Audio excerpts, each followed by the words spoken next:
Y'all know what it is. It's the usual suspect 650-50 draw. Buy your tickets now for your chance at winning half the pot. Cash App, $ usual 50-50. Tickets on sale for $10 for one, $20 for 3 tickets, and $50 for 10 tickets. Put your desired amount, name or alias, as well as your email address, and your tickets will be set.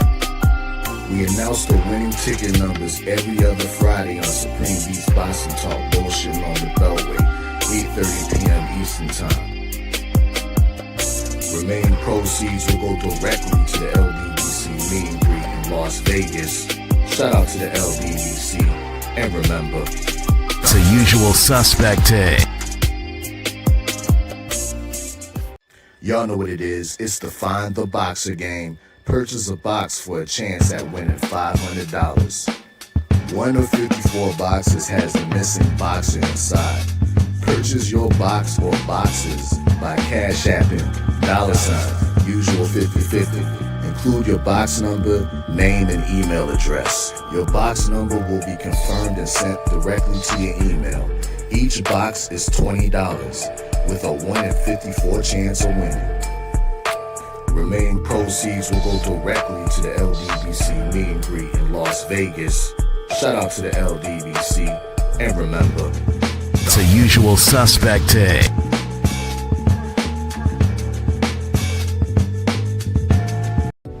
I appreciate the support. For more unedited content, follow me on Patreon, Drew Titan, LLC.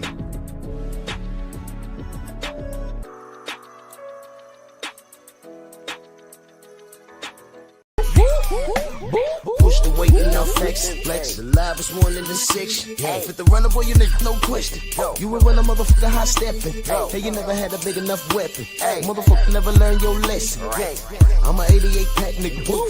I'm a 88 pack nigga. I mean, day walker, drink blood, fangs out, full moon, motherfucker change like a hoe. I'm just a nigga from the hood trying to stack a little cheddar for the money.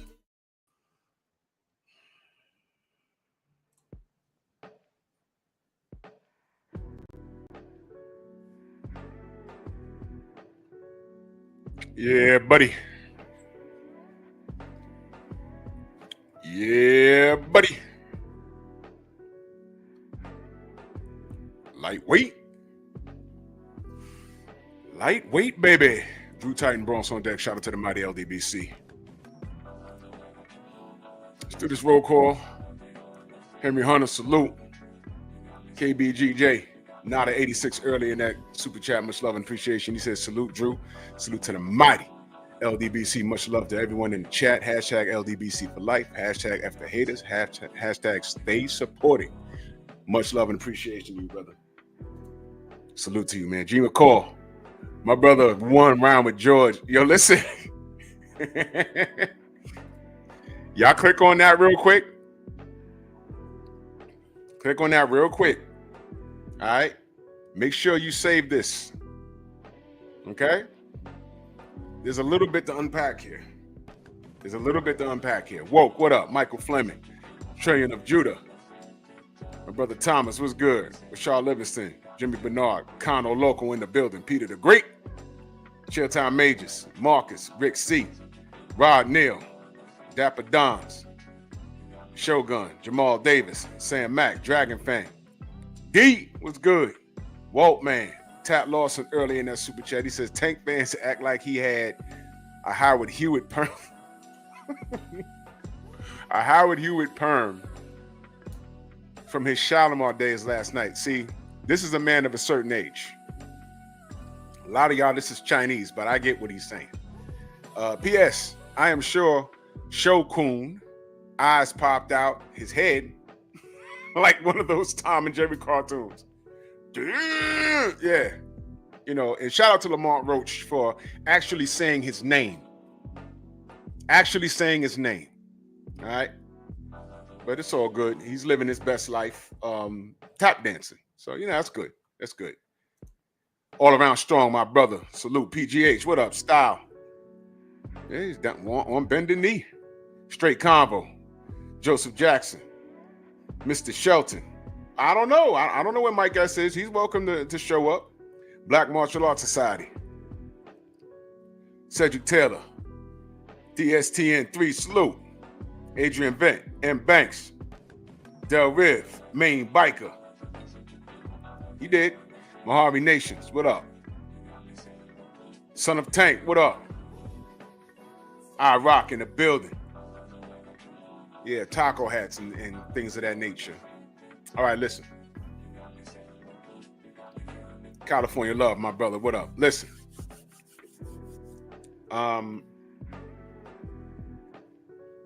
Let me be absolutely clear in what I'm saying here. Texas, what up? I need you to understand where I'm coming from with this. I watched the fight twice. My position hasn't changed. But I know. I hate Tank, right? I hate Tank. So let's roll with that. Shaquilla, what up?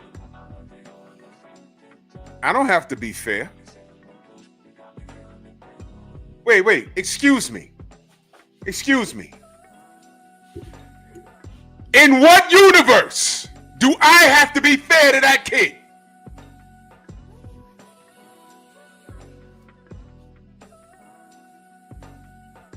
ATL Unanimous Boxer, what up? Jason Bourne, what up? Village Brother, salute. Why do I have to be fair? Was it a close fight? It was. I still think Lamont won it. But my question is, why do I have to be fair to Tank? That's my question. D-Man, what up? That's my question.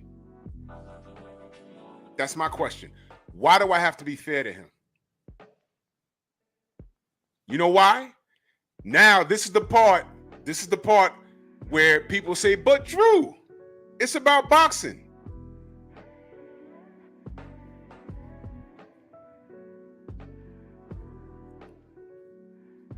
When has it ever been about boxing when we have an educated opinion about an outcome of a fight? When has it ever been about boxing? About boxing, I'm gonna break the Devin Haney glass now. See, I'm gonna let you know before I do it. About boxing is guys like Devin Haney actually trying to accomplish what we said we wanted to accomplish. Remember that?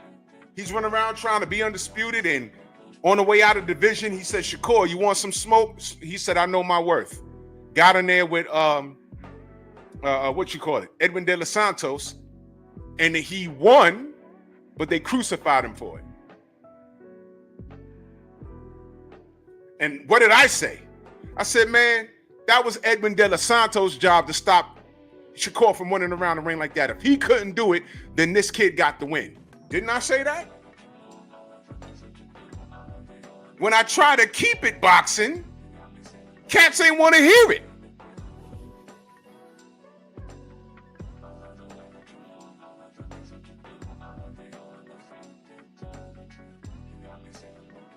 When Devin was robbed, what did Tank do? What?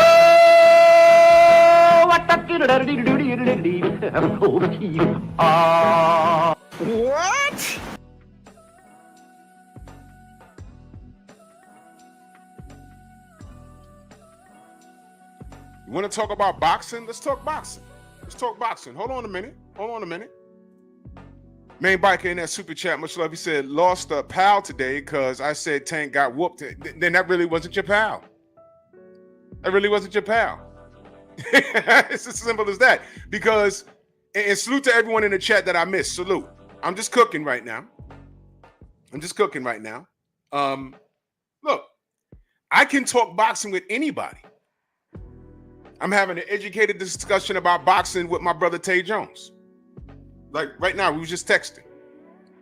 I can talk boxing with him, no problem. I'm talking about the rest of these dudes. And I'm just saying, as it pertains to my platform, I ain't gotta be fair. Why? Why do I have to be fair? Please tell me. Tell me why I gotta be fair. Why? Why do I have to be the one saying, well, the fight was close, and Tank's a champion and he didn't get the respect as a champion, because when you go into a championship fight, You got to get respect as a champion. The challenger got to take it. Knowing goddamn well, Canelo gets that carte blanche. He gets that courtesy. When you sign to fight Canelo, you're down 4 rounds. Bivol said, hey, I must take this fight from him. He whooped his ass. Now, Roach ain't do that kind of whooping on him. But you know what Tank didn't get? He didn't get the Canelo treatment. Uh-oh. You signed to fight Tank, you would figure you're down 4 rounds before the bell rings, right? You know what he was treated like? Just 2 prospects fighting. That's it. That's it. 0-0. Tank had to fight like he was this rock star. He didn't have the luxury. Come get me. I'm already up. Come get me. Didn't he tell Roach during the fight, they ain't going to give it to you? That's what he said.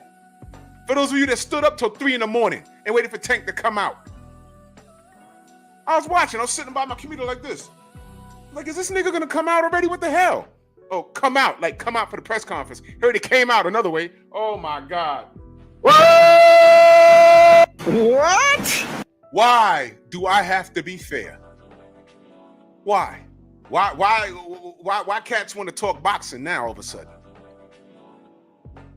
Whenever someone has a hardship in the ring or out the ring or has a loss, who's the first nigga on Twitter? Is it not that kid? Stop me when I'm lying on him. I don't have to. In the words of my brother BFTB, the truth is good enough. Why do I have to be fair? I don't have to be. He's going to get this work. When you put it out in the universe, no, how many times you heard me say, you get what you put out. He did this. He's the one running the Twitter every time someone has a hard time in the ring. He's the one that ran to Twitter when everybody was at Riyadh season in London getting awards, sizing up their contemporaries. He's the one that ran to Twitter and said, oh, y'all were risking for a little bit of money. And yeah, well, not a little bit of money. See, he can't say that anymore. Getting knocked out, and yeah, because you might get knocked out because you're fighting, if you're ranked number 5, you might be fighting the number 4 guy or the number 6 guy. There is no light work in Riyadh season. Duh. And here you are fighting a guy like, let me tell you how I underestimated Lamont Roach. And I didn't even think of this until it happened. Hold on a minute. What the? Now, you know what's bad when automatic DQ under the commission rules. And y'all know what I'm talking about. And now you got Rick Glasser on your bumper. Rick Glasser, bro. Okay.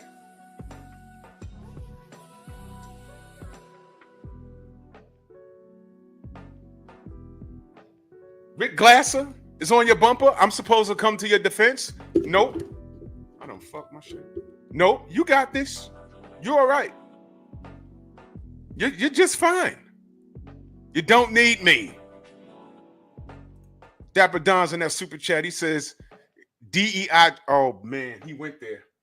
DEI Javanta. I got grease in my eyes. Davis got rocked. Roach got robbed. Tank disciples making excuses. Drew, highway robbery. Drew, it's disgusting. And you know what? Let me tell you something.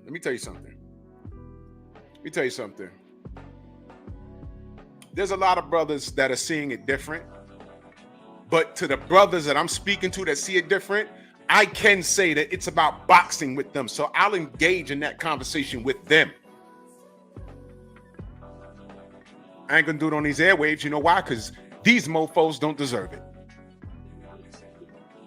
Let me put this back up so y'all can see it. They don't deserve it. I don't have to be fair to this kid. I don't have to be. For what? For what?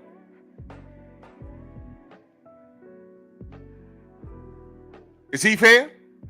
Soon as he found out Ryan cheated, what did he do? We made it cool to make fun of Ryan, and you know the New York State Athletic Commission, and you know Vada's dirty, and Baltimore. Excuse me, why isn't the story Tank Davis did Vada testing? Did y'all know that?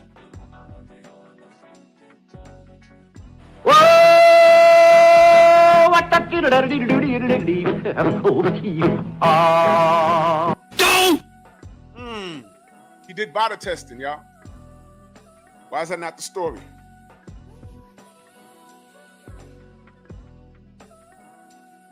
Moving on, Rob Neal in that super chat, he said Roach didn't let Tank do what he do. Didn't. He wasn't playing fair. He wasn't playing fair. And that's the direct result. My brother 503 line in the mother effing building. He said usual suspect 6 support. Documentation beats conversation. That ass whipping was well documented. Give power to my almighty ninja sword. Cook these Tank fanboys. H-Town in a building. Let me run that. For those of you that are new that don't know. This is the ninja sword. Give power to my nigga sword! You don't miss the first swipe. But if you're just coming into the building, you're going to feel it. Then let him taste the fury of my nigga sword! You're going to get every pause. Ladies, you're going to get every inch of this work. Brother Reef, salute. Rod Neal back in that super chat. He said PBC had to move the fight from H-Town to help Tank. And look at the result. And this is why I brought up the Melanin, what up? This is why I brought up the Vada testing. You know what? Let's do this. Research it. I could be wrong. I heard he did Vada testing. Now, why am I bringing that up? He does Vada testing, and magically, a 130-pound fighter wants to stand in front of Tank Davis. What?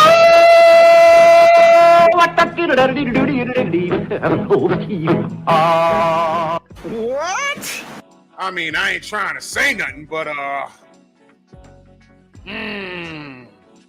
yeah, man, Mike, they can sneak watch me every day. Right now, they're like, this mother, if I know he's gonna do.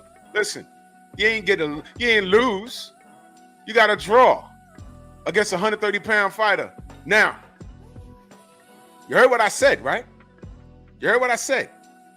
They did Vada testing, and magically,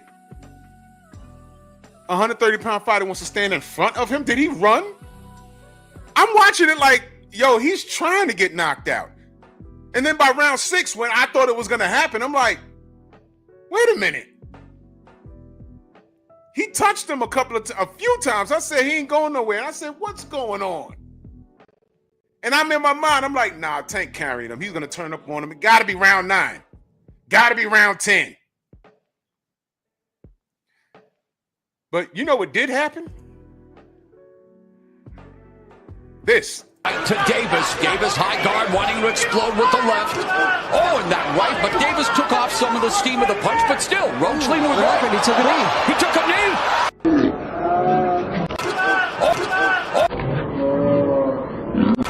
Oh, and that right, but Davis took off some of the steam of the punch, but still, Roach leaning with left, and he took a knee. He took a knee.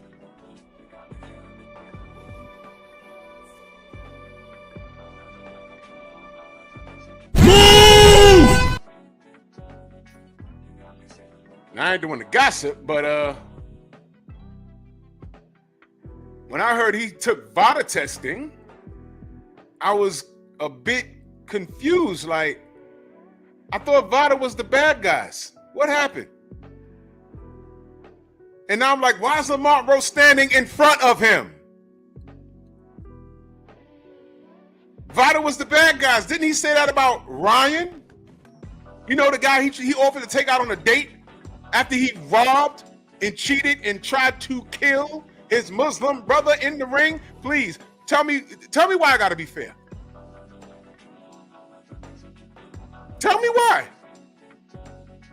Salute to Tay Tay and that Cash App. Much love and appreciation, Queen. Much love and appreciation to you. Salute to my brother, I Rock. In that Cash App, much love, brother. She said, gotta flame this Floyd. Hashtag no mercy. Nah, no mercy. Now, I will talk boxing with my brother Tay Jones, but y'all not entitled to that conversation. I'll talk boxing with my brothers as usual suspects. Kano Loco, Act Reacher, Oddfella. I'll talk about Stormy. I'll talk boxing with all my brothers, but you know what?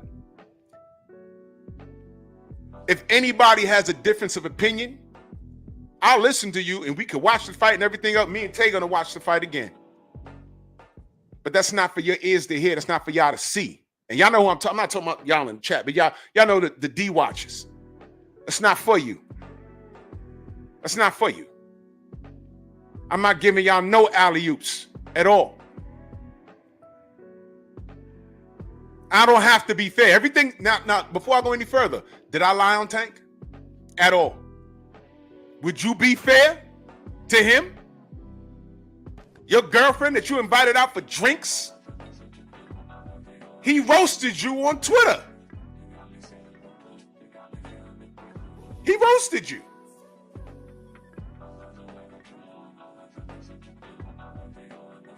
Did you say hair grease? Hey, bro. Who remembers the TCB? If you was black, you had a can or a container of this in your house. That got in your eye. And did I hear this correctly? I don't know if this is true. Y'all got to let me know. Are people trying to track down the woman that did his hair? Is she getting like hate emails? And because it's a beautiful sister that does his hair. Is she getting attacked over this? Did I hear that right? Please tell me that that's not real. Please tell me, nah, they just playing, they just trolling. Please tell me. Don't tell me that Tank fans are like doxing this woman. Don't tell me that. Is that real? D-Man says it's real. Is that real? Is that real? Ain't her fault. He said he ran water in his hair to get the... Look, you dummy. The time to have your hair tightly done was when you're marketing the fight. The day before the fight or the morning of, whatever your regimen is, take those braids out, wash your hair, and then put 2 cornrows on the side. Dry. I don't believe what I'm hearing. That better not be the truth, man. That better not be the truth.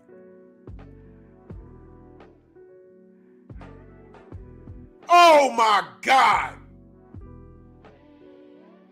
It's true. Shout out to 503. Oh my God. Bro. Do you... Now, we're supposed to be talking about strategically what happened and everything else. Now I'm getting this. You see what I'm saying? I'm getting this. Even Pete Rock. Yo, Pete Rock is on it. Salute to Mount Vernon. Oh, my God. You know what, man? All right. Okay. The sensei's running late. I'm opening up the panel. This is what I'm doing. You already know the deal. Turn your camera on so I know it's you. All right? Turn your camera on so I know it's you. And, the hell? Let's not curse. Let's talk some boxing. Let's talk some boxing. You already know how I feel. I ain't got to be fair to this kid. So moving on, let's just discuss what happened last night. So now that I got that off my chest, let's talk about what happened strategically. Please don't come up here, yo, Drew, man, you being too hard on the kid. Stop it. Stop. All of this is self-inflicted. All of it. So I'm going to pin this. Let me go to my other page. I'm going to pin it. Smash my like button. Like and share the video. We are our own algorithm. Tank Davis hanging out with Boyz II Men on Bended Knee. I got y'all. Andre Griffin in that super chat, much love. He says, respectfully, someone check on Ego, and they haven't made one video today about the Tank fight. They're not. I got you, Harwin. I got you, brother. You can turn your camera off. You can leave it on, whatever you want to do. So we got what we got? We got Young Abel. We got Focus Ball. We got Harwin. Salute, family. Salute. What's happening, Drew? What's happening? I'm chilling, man. I'm gonna go to Harwin first. It's your first time in the Strong House, brother. You got the floor, man. Let's get it. Hey, man. I don't know if y'all can quite see me, but Drew, man, I got a new cut, new braids. I might got some fucking hair grease in my eye. Did I see that? Did I see that? Hey, man. You educate me. Listen, I scored it 10. Drew, I scored it 10-2 without the knockdown. Okay. For Roach. Right. Did I look, my homie, it wouldn't have mattered if somebody else said it, but my homie said, man, that's a Tank hater card. That's a Tank hater card. I said, Tank hater? Damn, that kind of hurt my feelings. Am I tripping? No. All right, that's all I wanted to know. Now listen. Let me be 100% honest. I'm not a fan of the kid for more than one reason. All right, so I could be biased going in, but I don't watch the fight twice now. And I had it 9-3, and I know how to score a fight. I'm watching it because last night I'm watching it like it's gonna happen. Round 6 of my round, Tank gonna turn up on him and get him out of there, and it never happened. It actually got progressively worse. So, and Drew, I had before the fight started, I had Tank winning 9th round knockout. Okay, so I think the majority of people, and I gotta apologize to Lamont Roach. I apologize, Roach. Before, let me explain why I think this happened. Okay, I just threw that VADA testing in there because that's just something I learned today.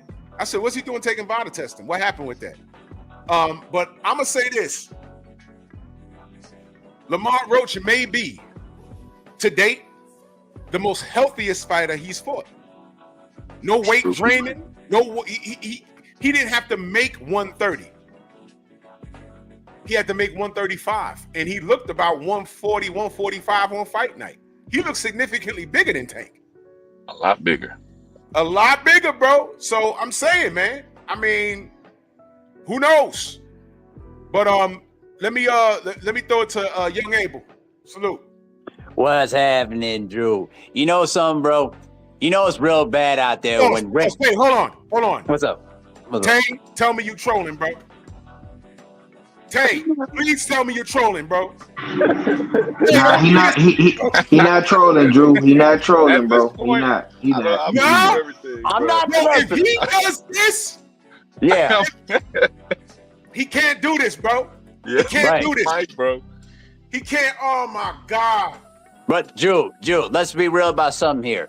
Do not be surprised if Tank pulls some shenanigans like this, because at this point right now, he's not worried about facing against his contemporaries. He's just trying to make the quickest buck that he can get available and get out the sport. I believe Tate Jones when he said that, because at the end of the day, bro, Jake Paul is the money fight for him, but will Jake Paul accept the fight with Tank? That's the other side of the question. But let me say it like this though, before Tate Jones, gave us the breaking news. Drew, You know what I what's real text you bad? earlier? Bro, you know it's real bad when Rick Glass of all people is the one telling the truth. We all know how bad he is, Mo. We know that. But for him to tell the truth, my goodness gracious. Because it felt like that Tank was not prepared for this fight. It felt like he was basically going in there against a guy that was not weight drained, who was on weight, and literally fought an excellent game plan, and Tank could not fluster him. It felt like we were watching another replay of Mike Tyson versus Evander Holyfield 1, when Mike Tyson tried to intimidate Evander Holyfield in the first round by trying to knock him out. But then afterwards, when Mike Tyson couldn't get him out of there, it settled into a fight where Evander Holyfield controlled the pace of the fight. He roughed up Mike Tyson and then eventually knocked him out in the 10th. It felt like it was watching the same thing. But the thing was, Tank tried every dirty tactic in the book. Bro, he was holding on to Roach. He tried to hit him low. There were a lot of things in that fight that made me think, bro, Tank Davis is not what they claim him out to be. And I like Steve Willis, man, but Steve Willis' last two performances that so many people mentioned have been horrific. And I like Steve Willis, man, but that time, him being as a fanboy in the referee's shirt really was a bad thing, because there's no way you could tell me that was not a knockdown. Let me ask you this, Drew, real quick. When a boxer hits his glove on the canvas or takes a knee on the canvas, what is it? A knockdown. Last I checked, that was a knockdown. Let me go to what George said. He said he scored at 7-5 for Roach, and I'm biased because Roach co-manager is a B-ass punk. So George knows the person. He said, so I was biased against Roach until I scored it for him. And I know there's a lot of there was a AI response that was generated that was floating around talking about what a knockdown is. Now, y'all, I don't know everything, but correct me if I'm wrong. I thought a strategic knee is ruled a knockdown.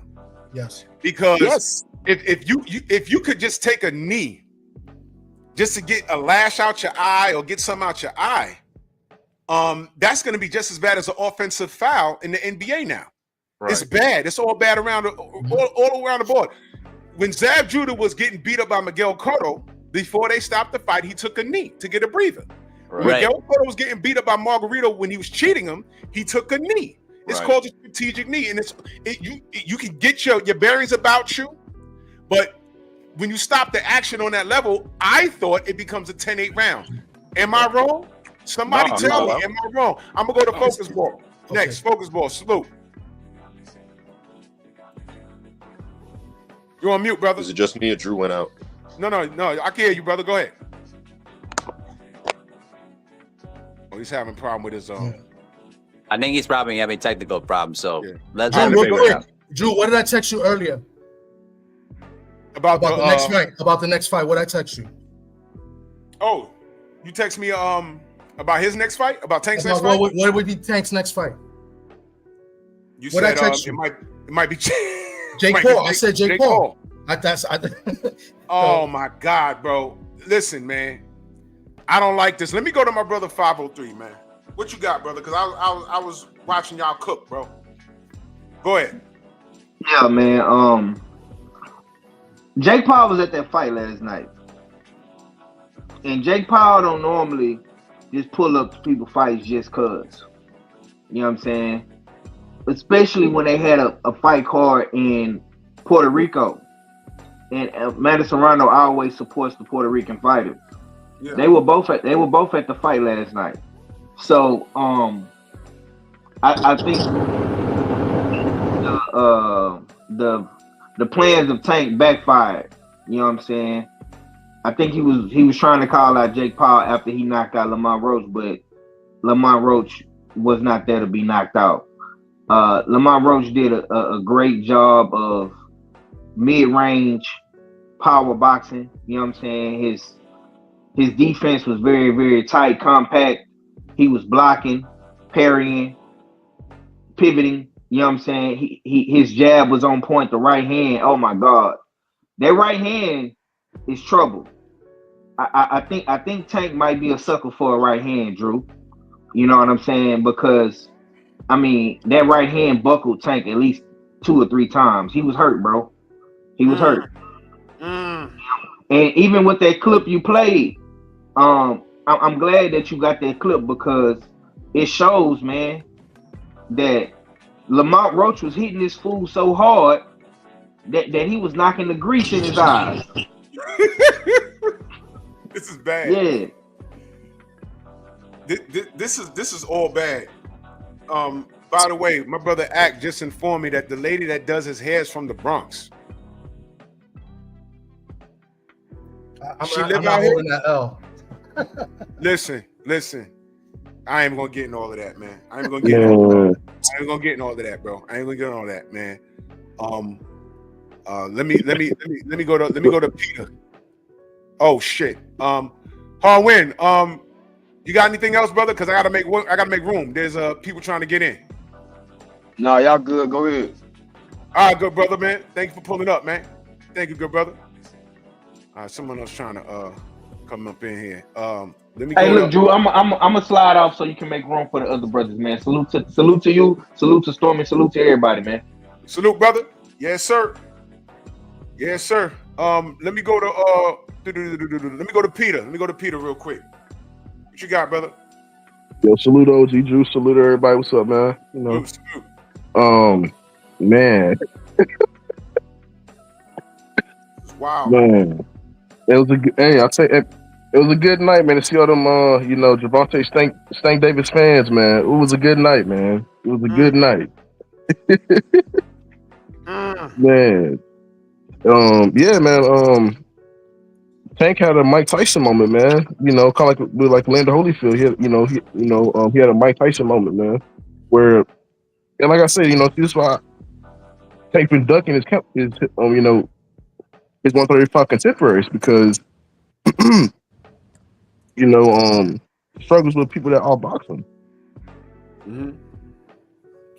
Yeah, it was very interesting to watch. And I think I told you this on the last live. I was like, man, yeah, man, if you're outboxing Tank, for a whole entire 12 rounds, he's gonna get out of character, Yeah, and that's what he did. That's exactly what he did, indeed. Let me go to my brother FaZe, man. Welcome, bro. How you feel? Hey, I feel good. Can you hear me? Yes, sir. Yes, sir. Hey, all you guys make some great points. Happy you got me on the channel, bro. I was just thinking, I just had a few thoughts about Tank in the fight. It seemed like Tank has a little bit of trouble fighting on the inside. I don't know if anyone can see it. It's like when he fights those bigger guys like Ryan and Rolly, they kind of chase him and he sets him up. He likes to fully extend that left hand. And when Lamont was kind of in that distance where he couldn't really lunge into it, couldn't get a lot of leverage on it, it seemed like Lamont was able to pick a lot of shots in the inside.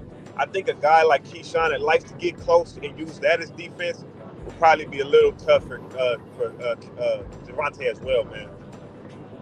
Just stylistically. I'm not going to disagree with you at all. I agree with that. We saw at this level, there's a few people saying that, he got to go and work on some things. At this level, I didn't think that there was anything that he couldn't think himself out of. And this was just something that he was prepared. He was in shape. It almost felt like a checkmate, man. It seemed like Tank really kind of ran out of answers for Lamont. That's what it seemed like. Once he couldn't knock him out, it was like, what do I do next? That's exactly what it seemed like. It seemed like he had no answers. He had no response for what Lamont was doing. And what Lamont was doing, it seemed very simple. It seemed very simple. And I'm like, what's going on? I'm waiting for Tank to lower the boom on him because Tank has a decent IQ. And it just never happened. I was actually confused. By round 7, I was a little confused. Like, huh? What is happening here? And then it dawned on me. It dawned on me. He's fighting a fresh guy. He's fighting a guy at 130 that fought his contemporaries that also knows him. And now with this VADA testing that I found out today, I said, wow, VADA testing, and now he's standing in front of him. Yeah. Now, I'm just putting that out there on purpose, but does it mean something? Probably not, but who knows? Let me go to I'm gonna go to Michael Fleming and I'm gonna go to Stormy because my question to Stormy is: did you catch the corner work? But I'm gonna save the best for last. Michael Fleming, what's up, brother? What you got? What's good, man? Hey, Major, man. I see you backstage. Just turn on your camera real quick, so I know you're a real person. Y'all, No man. trolling and Blessings stuff. to all y'all, man. I'm in the strong house, buddy. Yes, sir. Hey, man, I think people underestimated that Roach didn't go to the fight. Hold on. Major, I didn't see your face, brother. I just saw like your room or something. I want to see that I'm talking to a real person because we got a lot of like silly people out here. I just want to make sure you're not one of them, brother. But go ahead, Michael. Yeah, I think people underestimated that, Roach didn't go in there to lay down. He didn't go in there to lay down. He was in the center of the ring. He controlled the center of the ring. He was popping that jab. Yeah, man, it just hit. Tank just can't do great with pure boxers, i.e. Devin Haney. Some of the sparring clips that I seen, Devin was frustrating him, and it was just him footwork and jabbing him, and staying on and footwork jabbing him. But I don't think Tank's mental is strong like people think there is. You know what I mean? When you boxing, it's more mental than anything, But I got a question for Stormy though when it comes to the grease in the eye thing. And I've boxed, so when you get in a ring, and this for any boxer, don't they put Vaseline on your face? Yeah. Didn't you just answer your own question? Ain't that weird? Though? Leave it to Stormy All B, of a man. sudden? Forget getting the madness started. Yes, sir. Weird, though. Hey, Stormy B, man, you're supposed to give out the F+. F+. No, what it speaks more of is that how dumb are the people supposed to be? Right.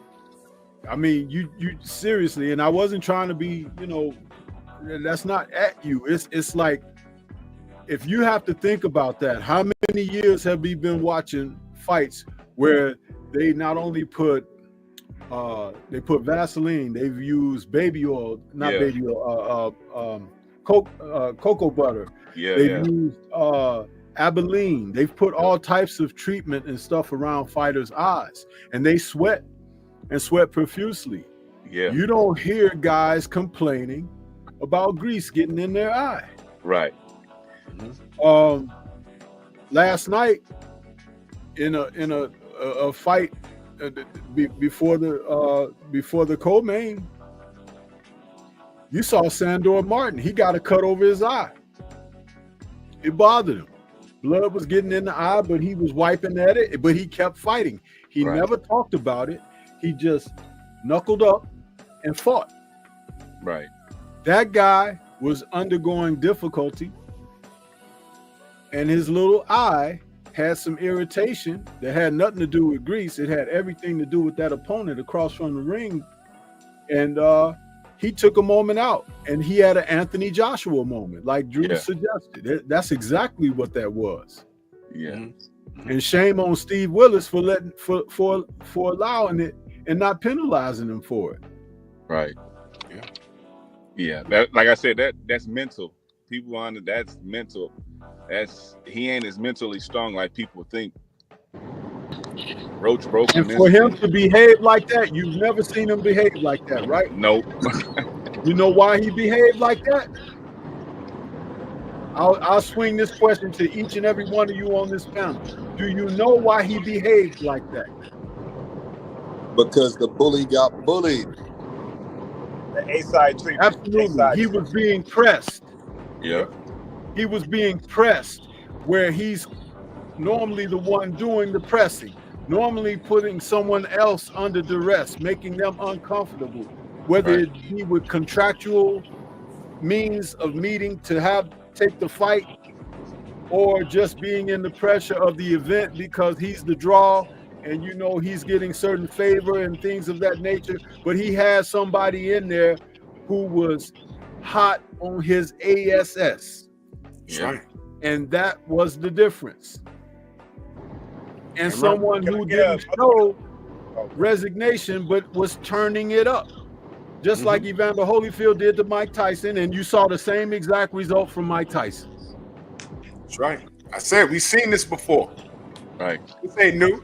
Gerard Harlem in the building. What's good, brother? What's good? What's good, y'all? Good. Man, your first time, Drew. You already? Yes, sir. Yes, sir. Give us to us straight, man. What you got on this? Real quick. Very simple. Corner work was beautiful, right? His pops told him when that little motherfucker get low, you get low with him. That's right. He always had the advantage because everybody is taller, and come forward. Like if you look at Ryan threw the same punches 3 times in a row, and all he did was got low, dip under, and caught him. Right? Being that this dude was the same size, being that he came up in weight, like he didn't have to lose weight because he came in at 135 even. Tank came 133 and a half. Right? Makes a very big difference in this whole fight. Yeah, we did underestimate Roach, but the game perfect game plan, right? If he beats you to the punch of getting low, put your body weight on him, right? Yo, it was such a beautiful class last night, man. And this whole hair, I got long hair too. I know exactly what he's talking about. That joint do burn, right? But at the same time, I want y'all to understand this. Muhammad Ali didn't get that same grace when he had Sonny Liston. When in fact, it was he was cheating. Yeah. Right? Corner said box, move. 3-4 rounds till it cleared up. This guy acted like it was a sparring session. You know what I'm saying? Where he took time to go look in the mirror, wipe me off. It was crazy. This ref, I respect this ref, love this ref, you know. But it was crazy to see that he allowed him, even the shoulder that he hit Roach in the mouth. He went and spoke to Roach. You get what I'm saying? He didn't say nothing to Tank. That was just crazy to me, man. But beautiful fight, regardless of how it turned out. Even though I believe Roach won, great fight. I can't complain. And now, and one more thing. It wasn't Jake Paul. At the press conference, the person came to his locker. Jake Paul did not win this locker. You know, right?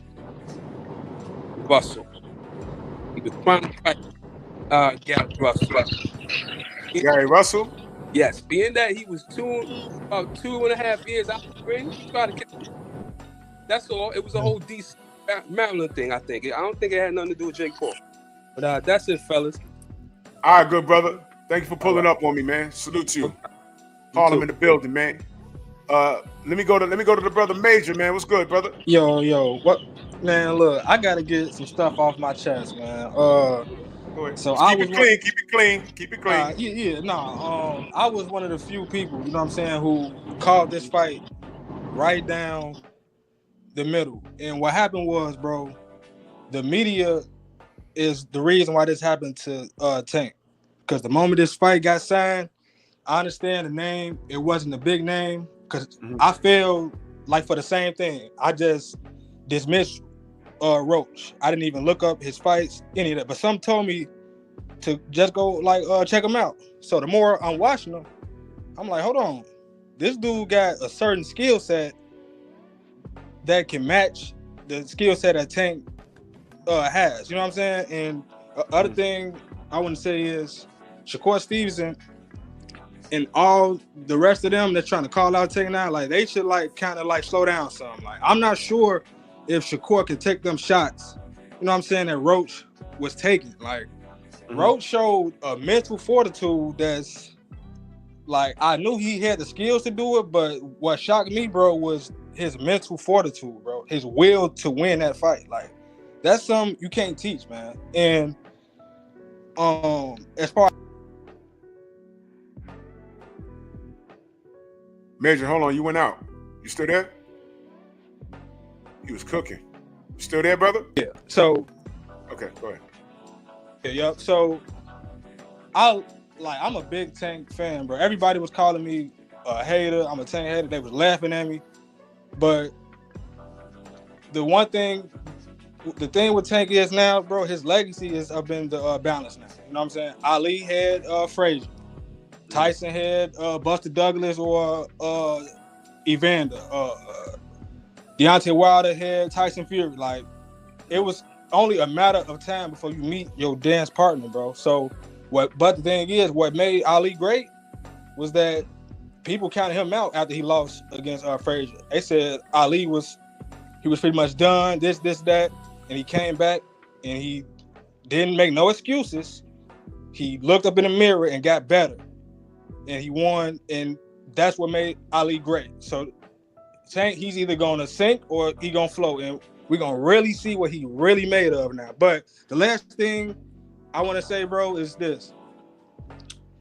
I think just like I predicted this fight, I predict up on the rematch, we're gonna see Floyd Mayweather up in the corner of Tank Davis. I say that because when Haney lost to Garcia, Floyd was quick to instantly jump online and make it known that relationship was done.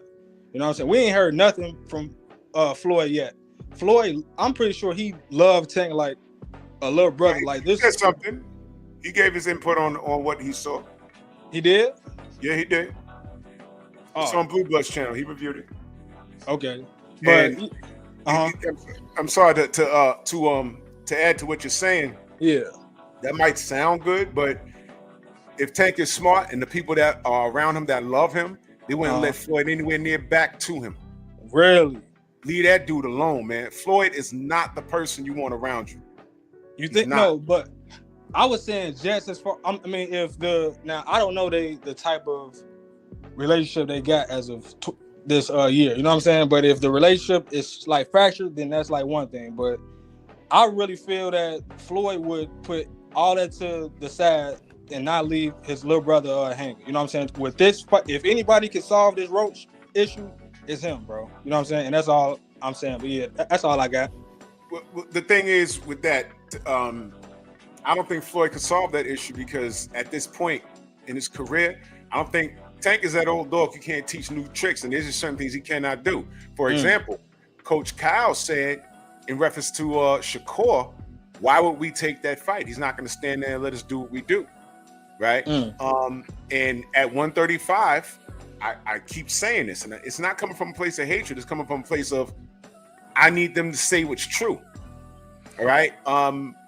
There was a whole lot of belts moving around, and 135 was lit. And Tank didn't intervene in anything. He was selling us Hector Garcia, Ryan Garcia, Rolly Romero. Meanwhile, Devin, Shakur, Teofimo was there, Lomachenko was there. You know, he didn't entertain any of that, and his fan base justified every minute of it. And they said belts don't matter. And then they said Devin was too big. And I remember Marco interviewed Coach Cal, and then when he mentioned Devin, he said, yeah, but at what weight though? I'm saying, what do you mean? You guys said that he knocks out heavyweights and sparring and stuff like that. What are you talking about? What weight? And then after you fought Barrios, I mean, everything that came out of Tank's side was a walking contradiction, and it got annoying. And now here we are. Let me find out that of all people, it's not Devin Haney, it's not Shakur, it's not Teofimo, it's not Loma, but a guy at 130 pounds is his Evander Holyfield. Let me find out. See, this is crazy. It sounds like you implying that pretty much Tank is not who we thought he was. It sounds like you implying that. No, that's what I'm saying. That's exactly what I'm saying. Why he was dodging these fighters is because that's what I'm saying. Okay.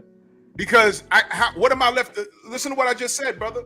And I'm not trying to beef. I'm just saying all those names I mentioned. Tank is an A side. He could have wiped all of them out because all the Tank fans spent at least 4 years telling me he beats everybody. And all I was saying was, fine, show me. That's all. It's boxing. A lot of fighters I supported have lost. It's okay. It's boxing. But if this guy's the best, show it. And he had nothing but space and opportunity and a whole fan base, and he's the A side and money-wise, and he didn't do it. So if he didn't do it, what was the problem? He didn't do it. So that's exactly.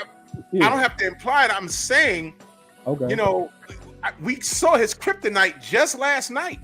We just saw it. Oh no, look. You can go. Anybody can go back to my page and check. I picked my pick that I put up in DraftKings was Lamont Roach round 10 TKO. I was one of the few people who knew for a fact that this was gonna be his toughest fight. I didn't know it was gonna go exactly like that. But my point is this.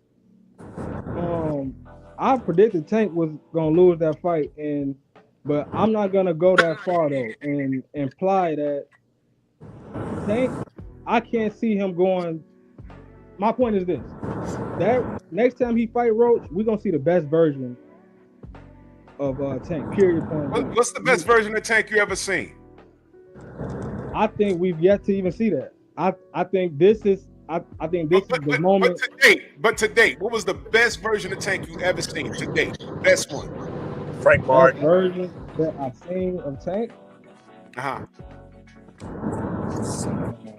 You gonna say it? I mean, I would have to really. You don't know? I mean, like off the top of your head, you can't think of anybody. I mean, he pretty much fights the same way. You know what I'm saying? Like he it's pretty much the same script every fight. You know what I'm saying? Let me help you out. Let me help you out. I'm gonna throw you a lifeline. Okay. When Tank won the title against Pedraza, that's probably the best he's ever looked. Because he was in against a guy that had far more ring experience than he. I mean, he they made certain that he never ran across that type of situation again. You're welcome. I mean, he was getting tagged up in that fight a lot. You know what I'm saying? So I don't know if that's who? Performance. By who? By Pedraza. No. But by who? A far more experienced veteran titleist. Lamont Roach had a title. Something that he had not fought since. You're welcome. I said it. Everything since Pedraza has been handpicked. He's had some sort of advantage. Leo Santa Cruz, he outweighed him 20 pounds on fight night. That happened. And that knockout was ridiculous. That if we're gonna sue, y'all remember when the Toro got knocked out? What was that guy's name, Thomas? The Italian dude. When the Toro got knocked out. Joey Gamache. Joey Gamache. Yo, people were threatening to sue. Yeah. And no, there was a lawsuit. That was a lawsuit, right? There was a lawsuit. Yeah. How many pounds over Gamache was Toro? How much money? I want to say like 25. He hydrated almost 18 pounds, I believe. If I'm almost not 18 10 to 20 pounds over, yeah. No, I think it was like 20 to 25 pounds. So Leo Santa Cruz got stepped. Yeah. And he was 20 pounds heavier than him. And that knockout was bad. Leo's shoes came off and all kinds of weird stuff. It was weird. So you get what I'm saying? Tank has had these advantages, but we're too busy celebrating him. And this is what I'm saying. I'm going somewhere else with this now. We used to end up celebrating him and his braids and his light skin and his slant eyes and his tattoos in Baltimore. Look, man, I'm trying to talk boxing. He's had a lot of advantages, and let Floyd tell it, it's called A-side advantages. And I'm so sick of that because A-side advantages will get you killed. What if Leo Santa Cruz died that night? He was 20 pounds heavier than him. And, you know, he's draining. How many catchweights this kid has fought? And if he's that talented, he don't need that stuff. But it's A-side advantages. And this is the first time he's fought a guy, they ain't have to worry about making 130. He had no nagging injuries. And on top of that, he knew them. And let me just throw this out there. There was VADA testing. So now all of a sudden, a 130-pound fighter comes in more hydrated, felt better. And there was VADA testing. Now he want to stand in front of this power puncher. Is that a coincidence? I don't know. And then Tank is talking about, grease got in my eye. I mean, all these excuses. I gotta ask you a question, bro. Go ahead. And it's a real. It should be a real, like, easy question to answer. Like, so do you think Tank is done? So this is the last we've seen of the Tank Davis that we knew. So this is it. No, that's what it sounds like you implying. No, well, do you think he's done? Because he said he wants to be done. Absolutely not. But he said he wants to go. Yeah, he said after. Well, he changed it after the last fight. Now he changed it. Changed it. Doesn't he do that a lot? Just hear me out, though. Just hear me out. Look, listen, you talking to the person. I know it's. I'm not no Tank stand. I picked against him. I had a chance to win money against him if they didn't cheat. You know what I'm saying? But my point is this, bro. With all that being said, I still deep down in my soul, bro, know that Tank is one of the better fighters I ever seen, bro. Can I ask you a question? What? You haven't seen too many fighters, according to that. I wasn't even finished, huh? Can I ask you a question in there, good brother? Yeah. Did you think Devin Haney is done? Did I think Devin Haney was done? Yeah. I did. Okay. I did. I can tell you why. How old is he? I can tell you why. No, I'm just asking, how old are you, young blood? I'm 25, bro, but I've been. That's why he said that's. I got a big brother. I've been around boxing my whole life. I got my big brother fought Joseph Parker. He gave Joseph Parker probably his toughest fight to date. So I'm glad you brought up Joseph I know Parker. the sport, bro. Well, let me ask you a question, young brother. Joseph Parker got knocked out violently by Joe Joyce. Was he done? Absolutely not. Okay, you saw what he did, right? Right. So why would Devin be done? Because Devin, that's a completely different case right there. People was putting him before his loss. People was trying to make it seem like this was the next coming of Floyd Mayweather, which I never bought because I always said he gets hit a lot. His defense was never close to no Floyd Mayweather. His accuracy was never close. But what that does that have to do with the question, though, brother? Because hold on, and also let me correct him real quick. He didn't lose, bro. The fight was a no decision. Who? Can I give a little context on Tank really quick, guys? I don't want to interrupt. Maybe this will help, but I kind of think Tank he's spiraling, man. He's getting enamored with his power. In his corner, I think his corner it was so terrible. Barry Hunter was talking to him, and he didn't even want to listen to Barry Hunter. I seen fights even with Hector Garcia where he wasn't listening to Calvin.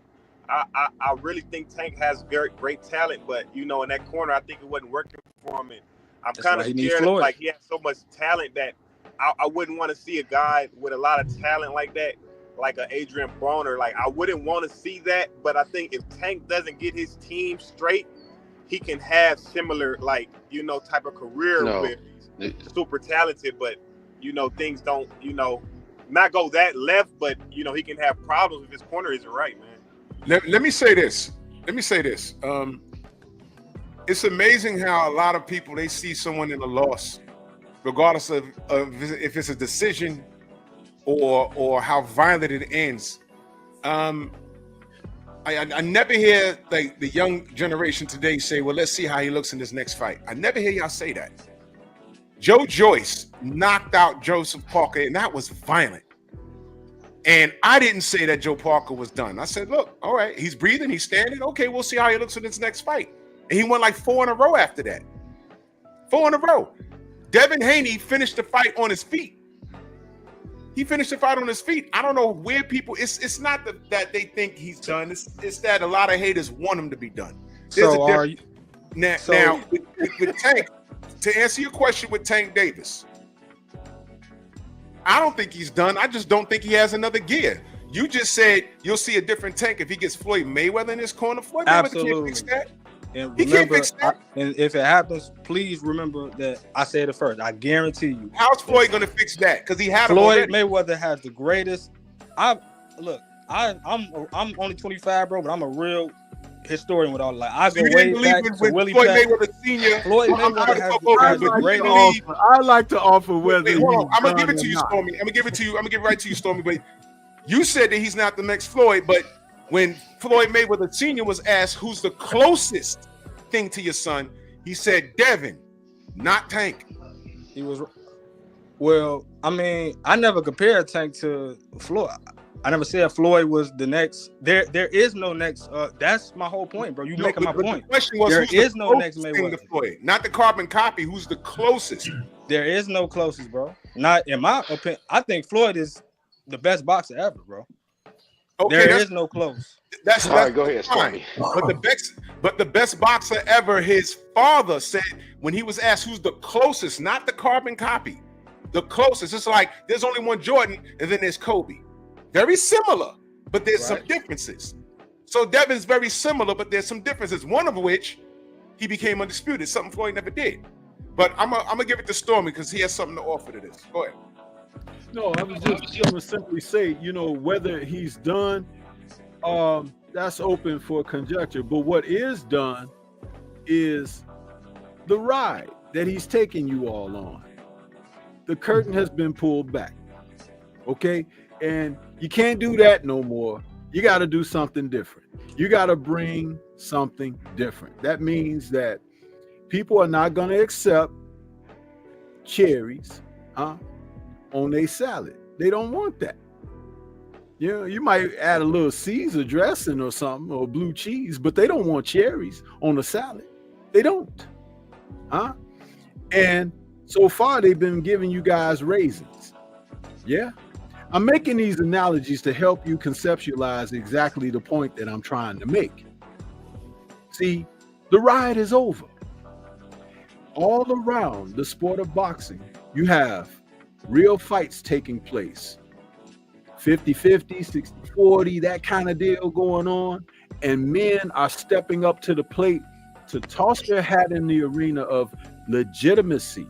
It's no longer about the money. It's about making a mark in the sport now. The day of the dollar, that's turned a corner. Because you got people who can put money out there to appease and to solve your needs, because everybody need a dollar, right? Yeah.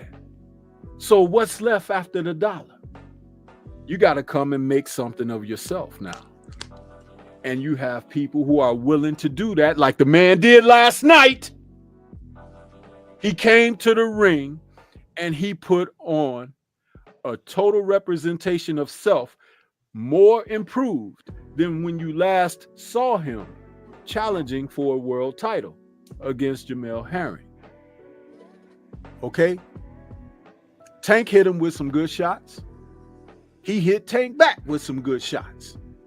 Tank didn't like getting hit back with the good shots. So much to the degree that, other things were a distraction. You were going to ask me earlier, Drew, about the corner. Yeah, he's sitting up there having conversation with his cornermen and everything, and they're trying to draw his focus back into the fight. But he's looking at people outside the ring. He almost made an attempt to become Berlanga 2025 and bite the guy in close. Oh, man, y'all saw that? I talked about the low blows. Some people, they didn't see him or what, but they were there. When fighters get in trouble and they know not what to do, fouls start to come out of the woodwork. I saw it earlier yesterday when Patty Donovan couldn't help himself and got DQ'd against a guy who was fighting him back. He could have been winning the fight on points, but he couldn't help himself from fouling. Stormy, what did Edgar Berlanga do right here in New York when dude was fighting him back? Did he not bite him? He bit the hell out of him.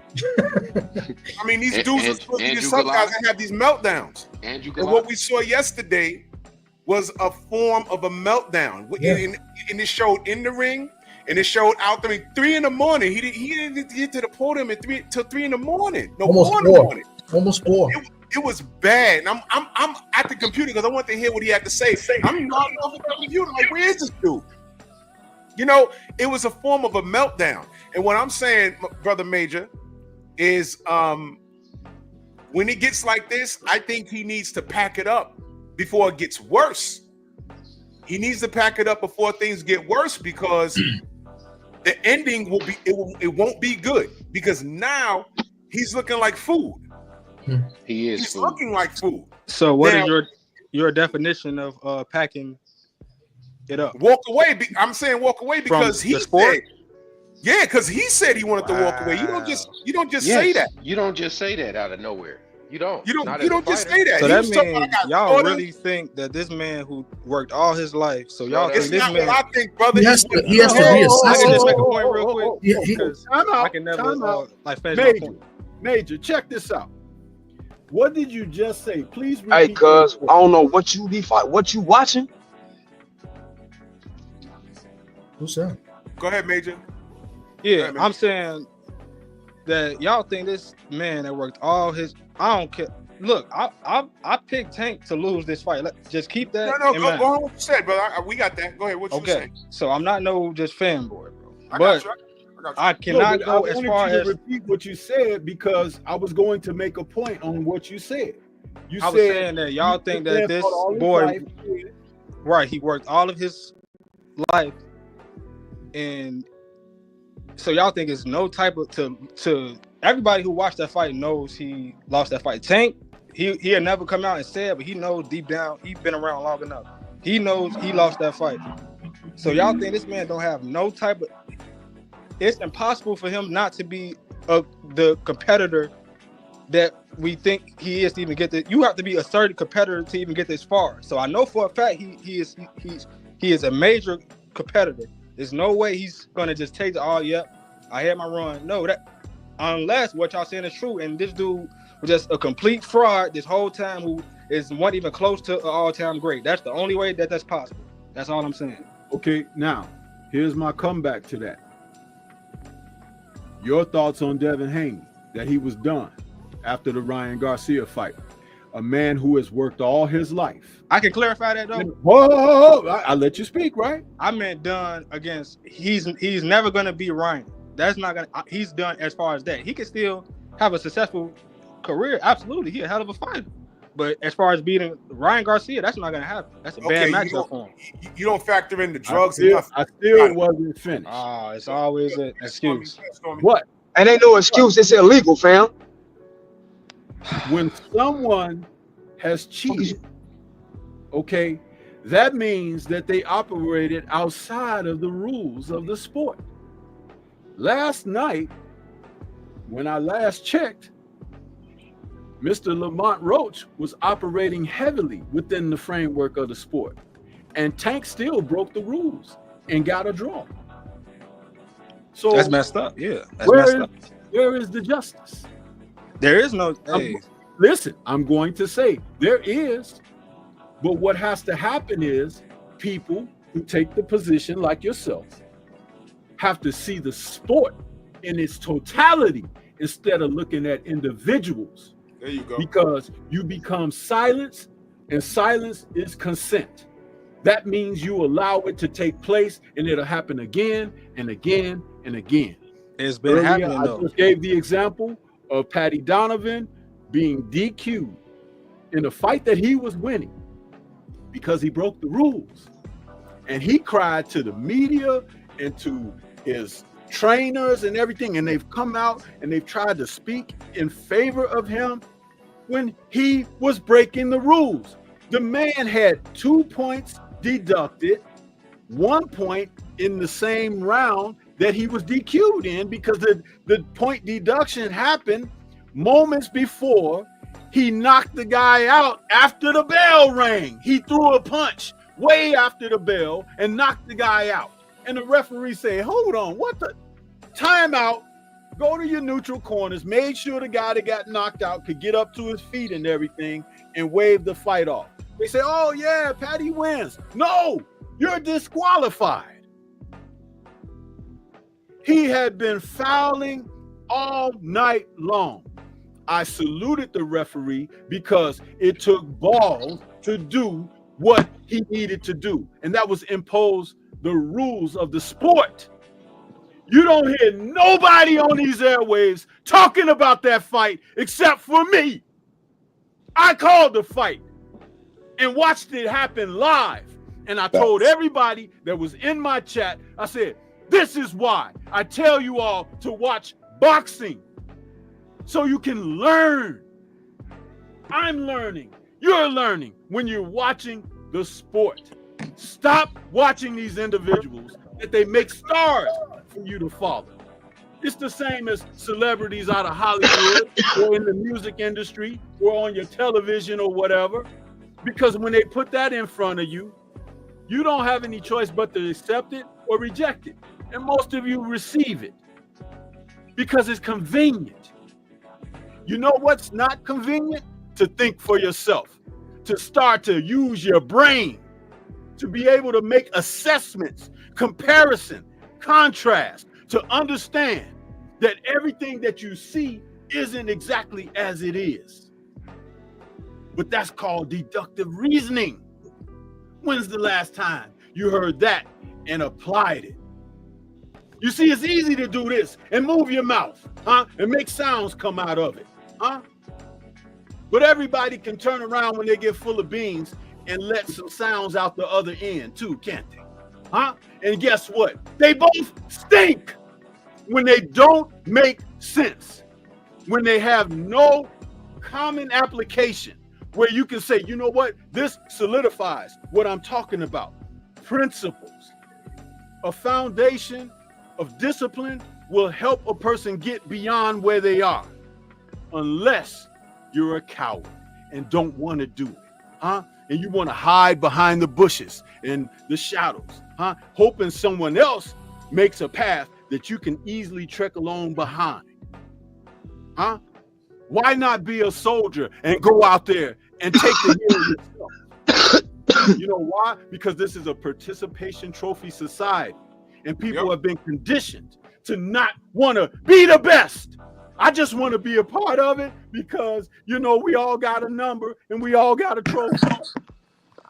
You mean to tell me that the man who worked hard, studied, got his licenses, his degrees and certificates is just as average as a dude that barely showed up and a guy who cheated and schemed his way and everything, and he deserves to get the same type of royalty as the man who worked hard for his?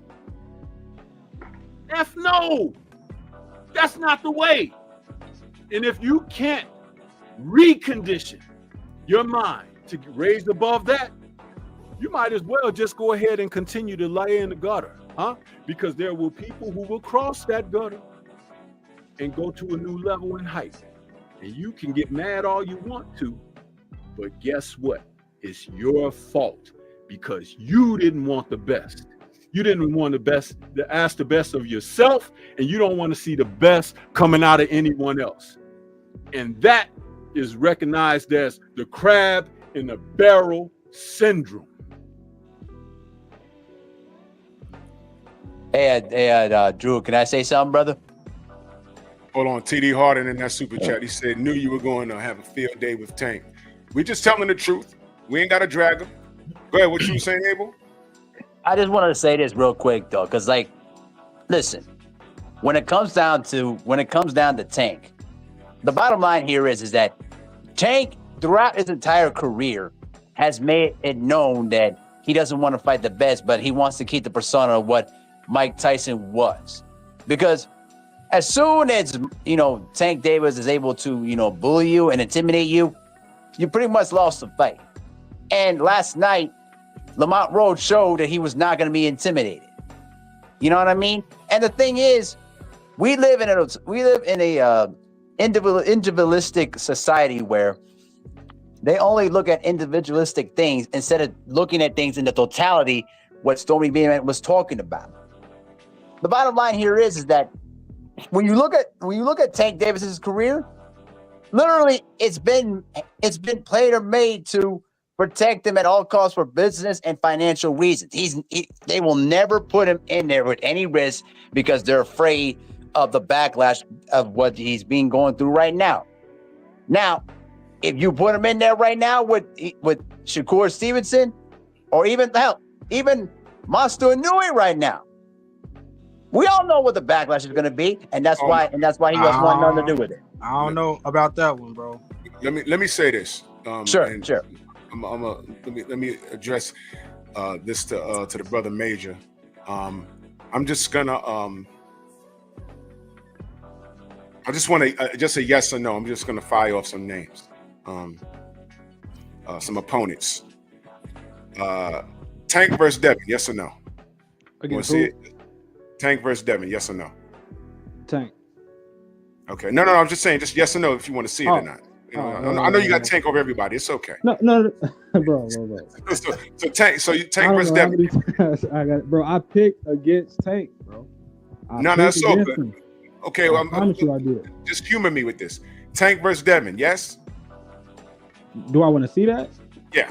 I mean, I would turn it on, but it's not gonna be the same like level as it would be if the circumstance. All right, but you would want to see it. Devin too. You would want to see it. Okay. Tank versus George Kambosos. No. Tank versus Vasily Lomachenko. Yes. Tank versus Shakur. Yes, absolutely. Tank versus Keyshawn Davis. Me personally, I'm not high on Davis like that. So me. Would you see it? Yeah, just yes or no. No. Okay. No. Tank versus Teofimo Lopez. Yes. Tank versus Ryan Garcia rematch. I'm gonna need to see the contract up on that one. I'm gonna need to see the contract and make sure there's no rehydration clause. Don't add nothing to it. Just yes or no. No. Okay. Tank versus Isak Cruz rematch. No. Okay. To the yeses. You do know Tank could have easily made any of those fights. Against who? All the people you said yes to, you could have easily made those fights.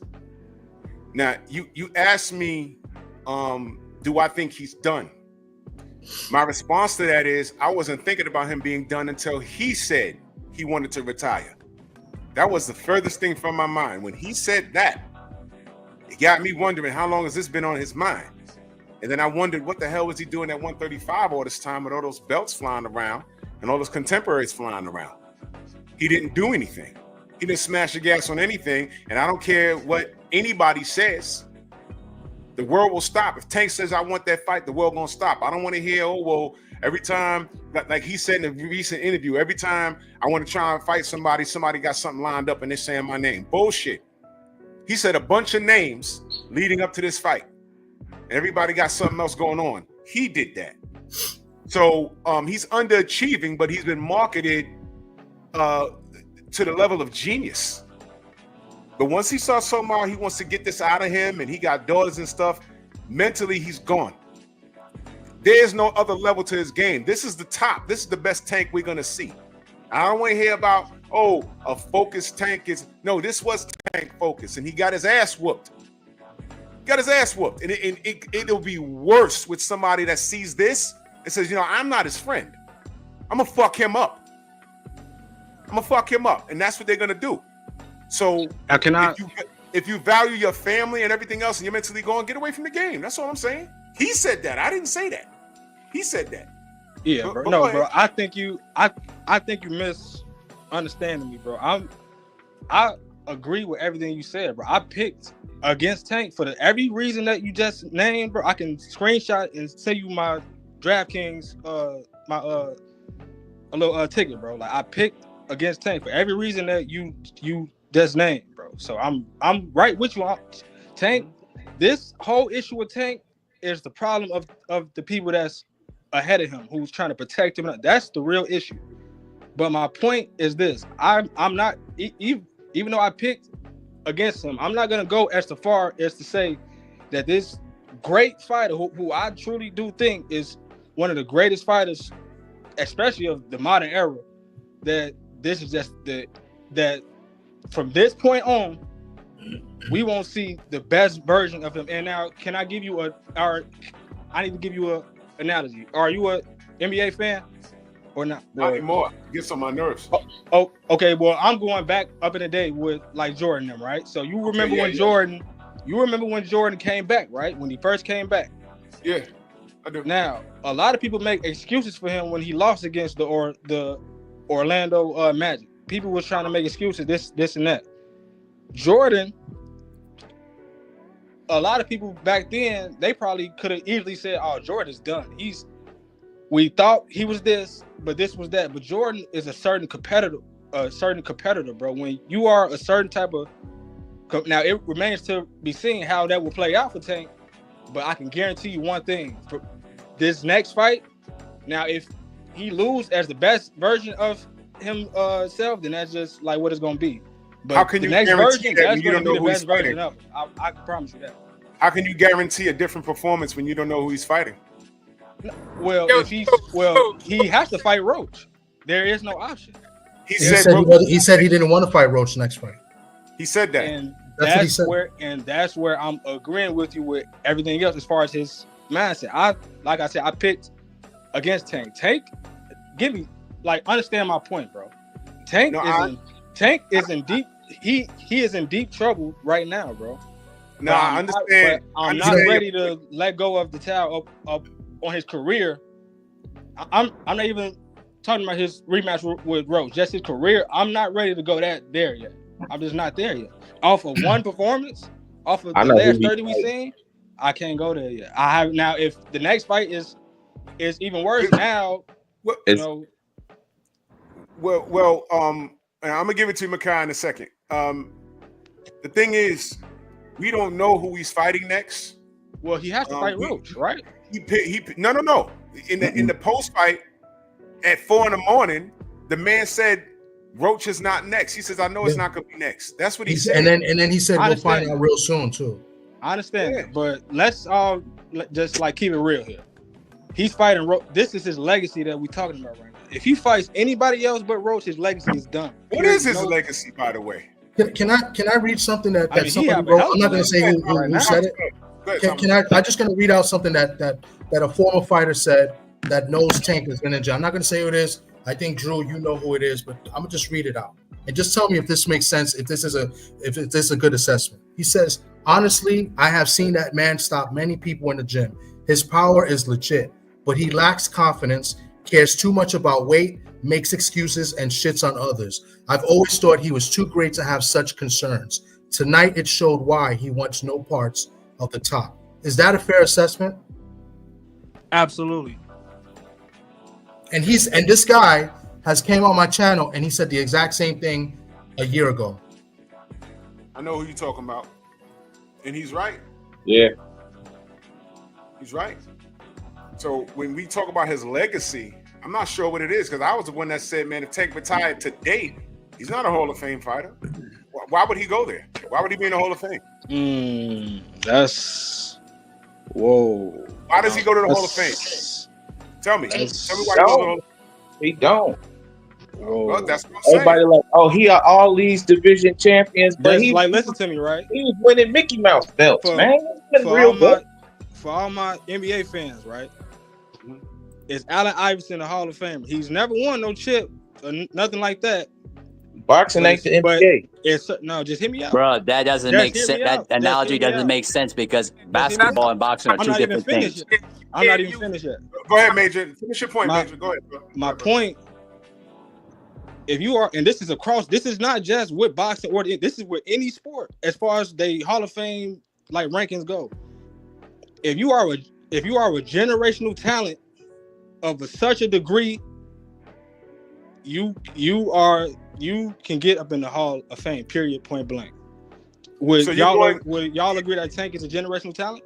So you're banking on you're banking on Tank going to the Hall of Fame based off of the Rocky code of ethics, because Rocky is in the boxing Hall of Fame, and I'm like, how the hell is he there? I'm sure. I'm almost positive it's people that's up in the Hall of Fame that's in the boxing Hall of Fame. Yeah, that's up in the boxing Hall of Fame that are lesser of Tank. Now, how much you compare Tank to Allen Iverson? I don't know. The thing with basketball, that analogy can't work, because the thing with basketball is all stat driven. So you could be just like yes, it is. Just like football. Joe Burrow is a really good quarterback, but Cincinnati ain't even make it to the playoffs, man. Everybody, Joe Burrow great. Exactly. Even people was even talking about MVP talks for Joe Burrow, but you can't give it to him because his team was bad. It's different. I'm not an NFL fan, so I can't give you no info on that. Even in the NBA, Allen Iverson had great stats. You know, his team was just not Allen Iverson ain't no act. I mean, going to the Hall of Fame. Allen Iverson dragged the team to the finals. This is my point. It's people up in the boxing Hall of Fame. Your point don't make no sense. It's people up in the boxing Hall of Fame that are lesser versions of Tank. Period. Point blank. I don't think. Why would you go to the Hall of Fame? What has he done?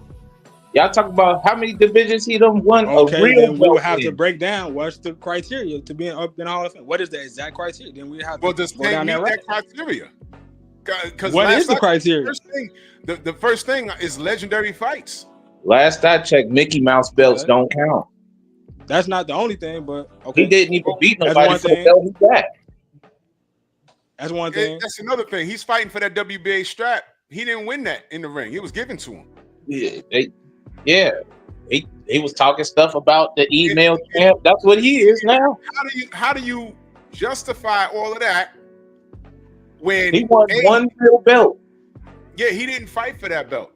And how do you justify that when going around saying that belts don't matter? So he just undermined half his accomplishments. This is what I'm saying. When Tank talks, he needs a PR person because it's a nightmare. Boxer fan times 4 in that super chat. He said, y'all see Tank's hairstylist come out and say she ain't used no grease in her hair? Are you serious? Man, that wasn't no grease. That was them two lefts that popped him in his face. That's what was in his face. There ain't with no grease. Oh my God, man. They threatening this woman. This They- is crazy. I can yeah. speak on that, bro. They going hard on the grown men, going in on the hairstylist. That's sad. That he hired himself. Like, come on, man. This is my biggest concern with Tank right now, right? Like, if you go through the history of boxing, right? Whenever a true all-time great face adversity, they didn't handle it like this. So that's a real big red flag to me as far as Tank, as far as the taking the knee and all his shit. And the fact that he even felt comfortable with saying that out loud, you seen the crowd boo. The fact he was even comfortable enough to really let that come out of his mouth. Like, I'm not gonna, like, that's a real red flag about his mental toughness, his fortitude, like, right. So I'm not disagreeing. Like, Tank has a lot of questions to answer, but my point is, I think we just have to see. We just have to see at this point. You know, This is what I'm saying. He might be good because that's ridiculous. Yeah, like, that's a nasty excuse, man. Like, Yeah, that's ridiculous. Box Fan Times 4 said this on Sage G's Instagram. This woman is saying she ain't used no grease. Look, I don't know what's going on. It's just looking bad. K-Rod's in the building, brother. What's going on, bro? Thanks for being patient. Hey, how's it going, Drew? What's going on, man? Give it to me straight, man. What's good, man? Oh, man. Yeah, all I have to say is Gervonta lost, and Lamont, you know, he should have been the 2-division world champion, because the reason why that I wish that this fight was not a draw is, one, I think Gervonta, he could look inside of the mirror to be more honest with his career. And I feel like that this fight has now made Gervonta Tank Davis fans look more worse, because the more excuses that have been built up over the years with Tank is that, you know, if you think Tank is going to beat everybody, why weren't you pushing your fan base with all the people that think that Tank is good enough to beat the best competition to push for those big fights?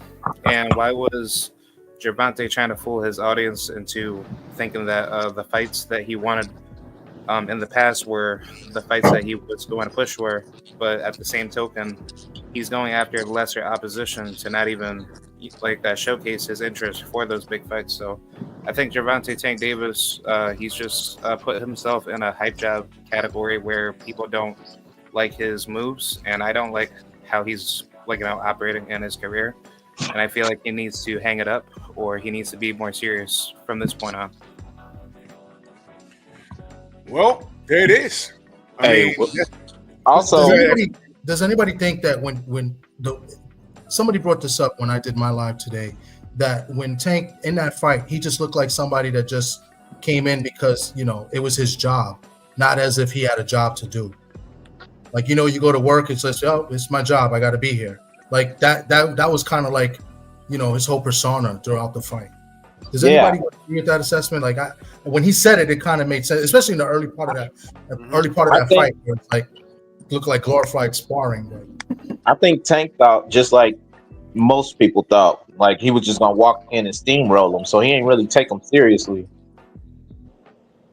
I think that without a question plays some type of factor, but I think if it was a percentage, that was probably 5%, but that wasn't the whole thing, and that's the problem.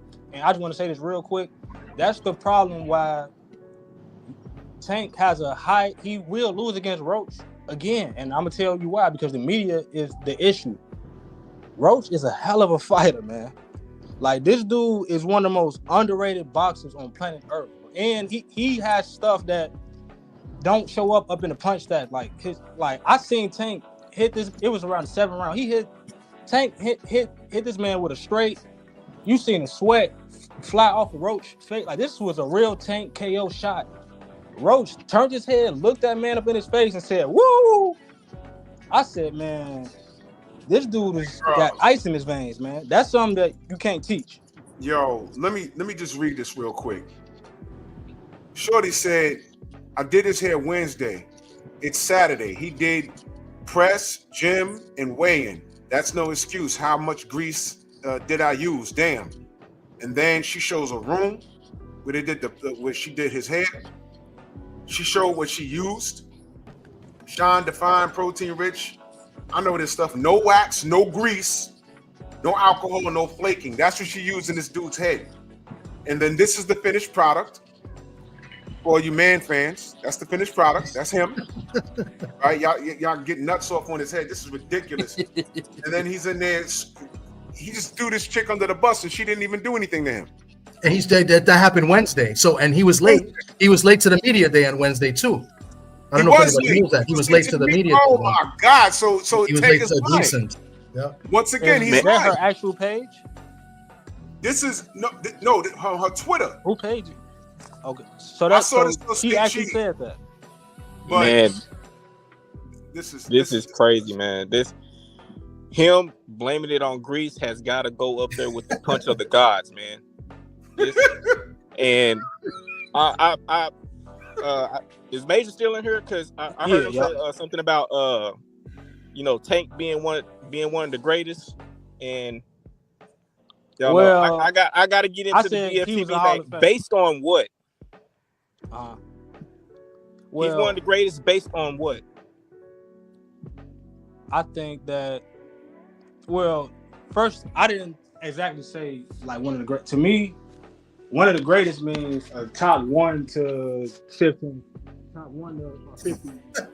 Are you? Hold on. Okay, let's not say one of the greatest. Are you talking about one of the greatest this era? Absolutely. That's based on on that level. Based on what? Based on what? I mean, who he fight from this era that's worth something. Yeah, that's what I'm saying. Based on what? Look, I mean, I'm gonna use a BFTB analogy, and I'm gonna use myself. I can go debate a bunch of 5th graders and come out on top. That does not mean I'm the best debater of my era. When I get in there with somebody that's on my level, and I can't handle it, how can I be one of the best? That could be bro. That could be the case, bro. That's why I said, look, I picked against Tank. So everything it doesn't. Y'all hold on, bro. It doesn't matter that you picked against Tank. The main thing is, if I'm fighting lesser competition and I look great, and then I fight someone to my level and I can't deal with it, how am I one of the best of the era? See, we got to be careful with that though, because there's no be careful. It's a simple question. How? You said he fought a person that's you trying to make level. This astrophysics, bro? This ain't astrophysics. I can't even get my. You just said that Roach was the Tank fought somebody that's up on his level. That's what you just said. But yes. I guarantee you was one of the main people picking Tank, right? Yes or no? No. No. Really? You can go check my history, bro. Okay, so I picked Lamont Roach.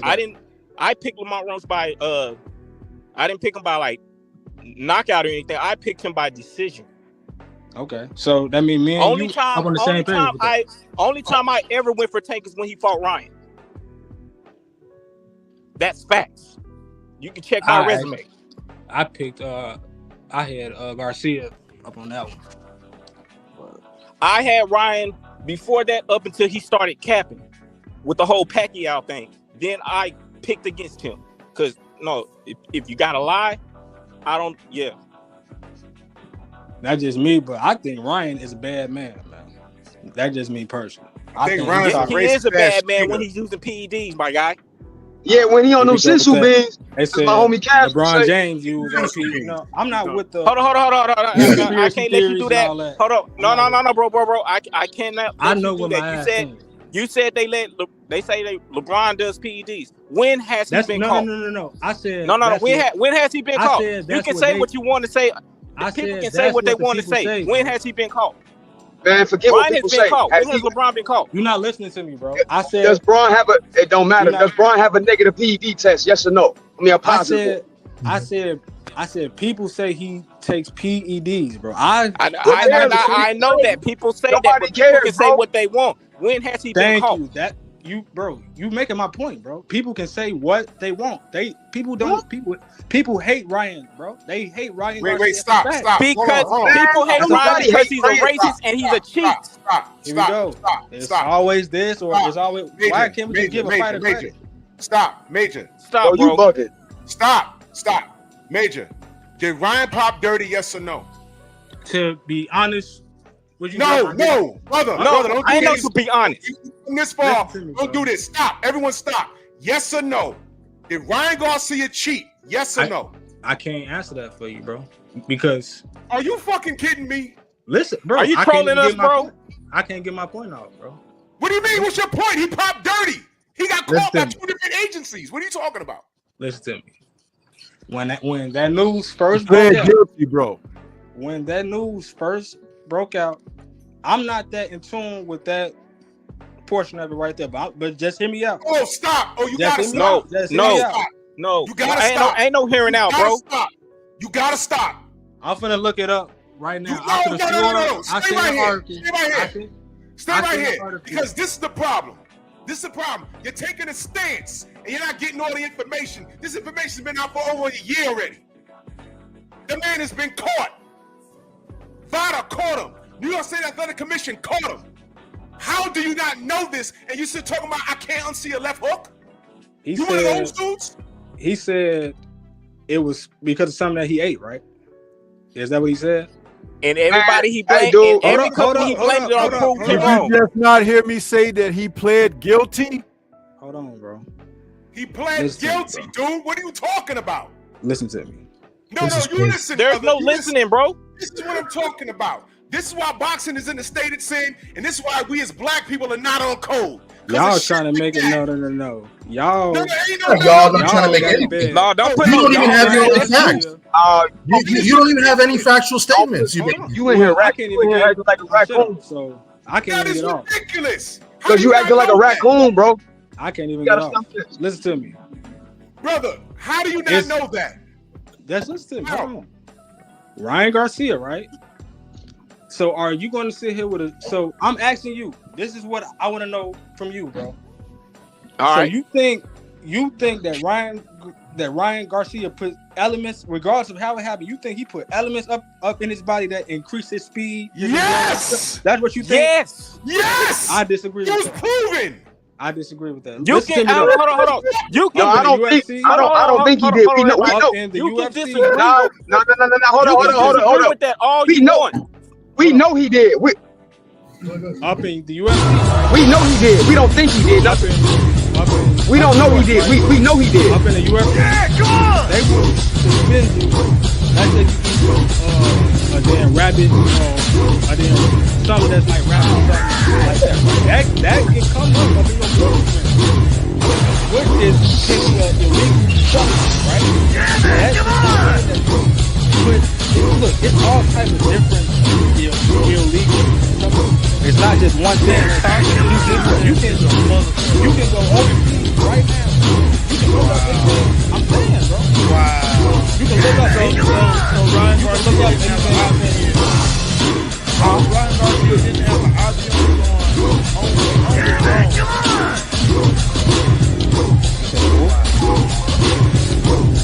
You gotta stop this raccoon behavior, bro. I think the perfect choice. Hey, you're not making no sense. This ain't a matter of thinking. We already know the truth. This ain't a matter of is it this or is it that? No, fam. You y'all trying to portray it like y'all just I got a question for you, y'all dog. are not. I got a bro, question this for is you. a bias there. Bro. It's clearly a bias there. Let's just keep it.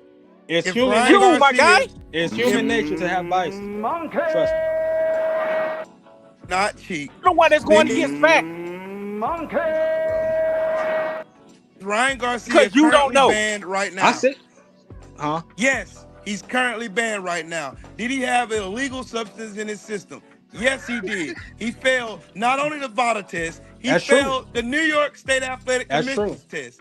He failed 5 tests, and you sitting up here making excuses for this racist piece of dog shit. But what Okay. type of You but buck what type dancing, of my illegal boy. substance? You are buck dancing like nobody hold on, my guy. I just said for it this multiple. motherfucker who don't even like our black asses.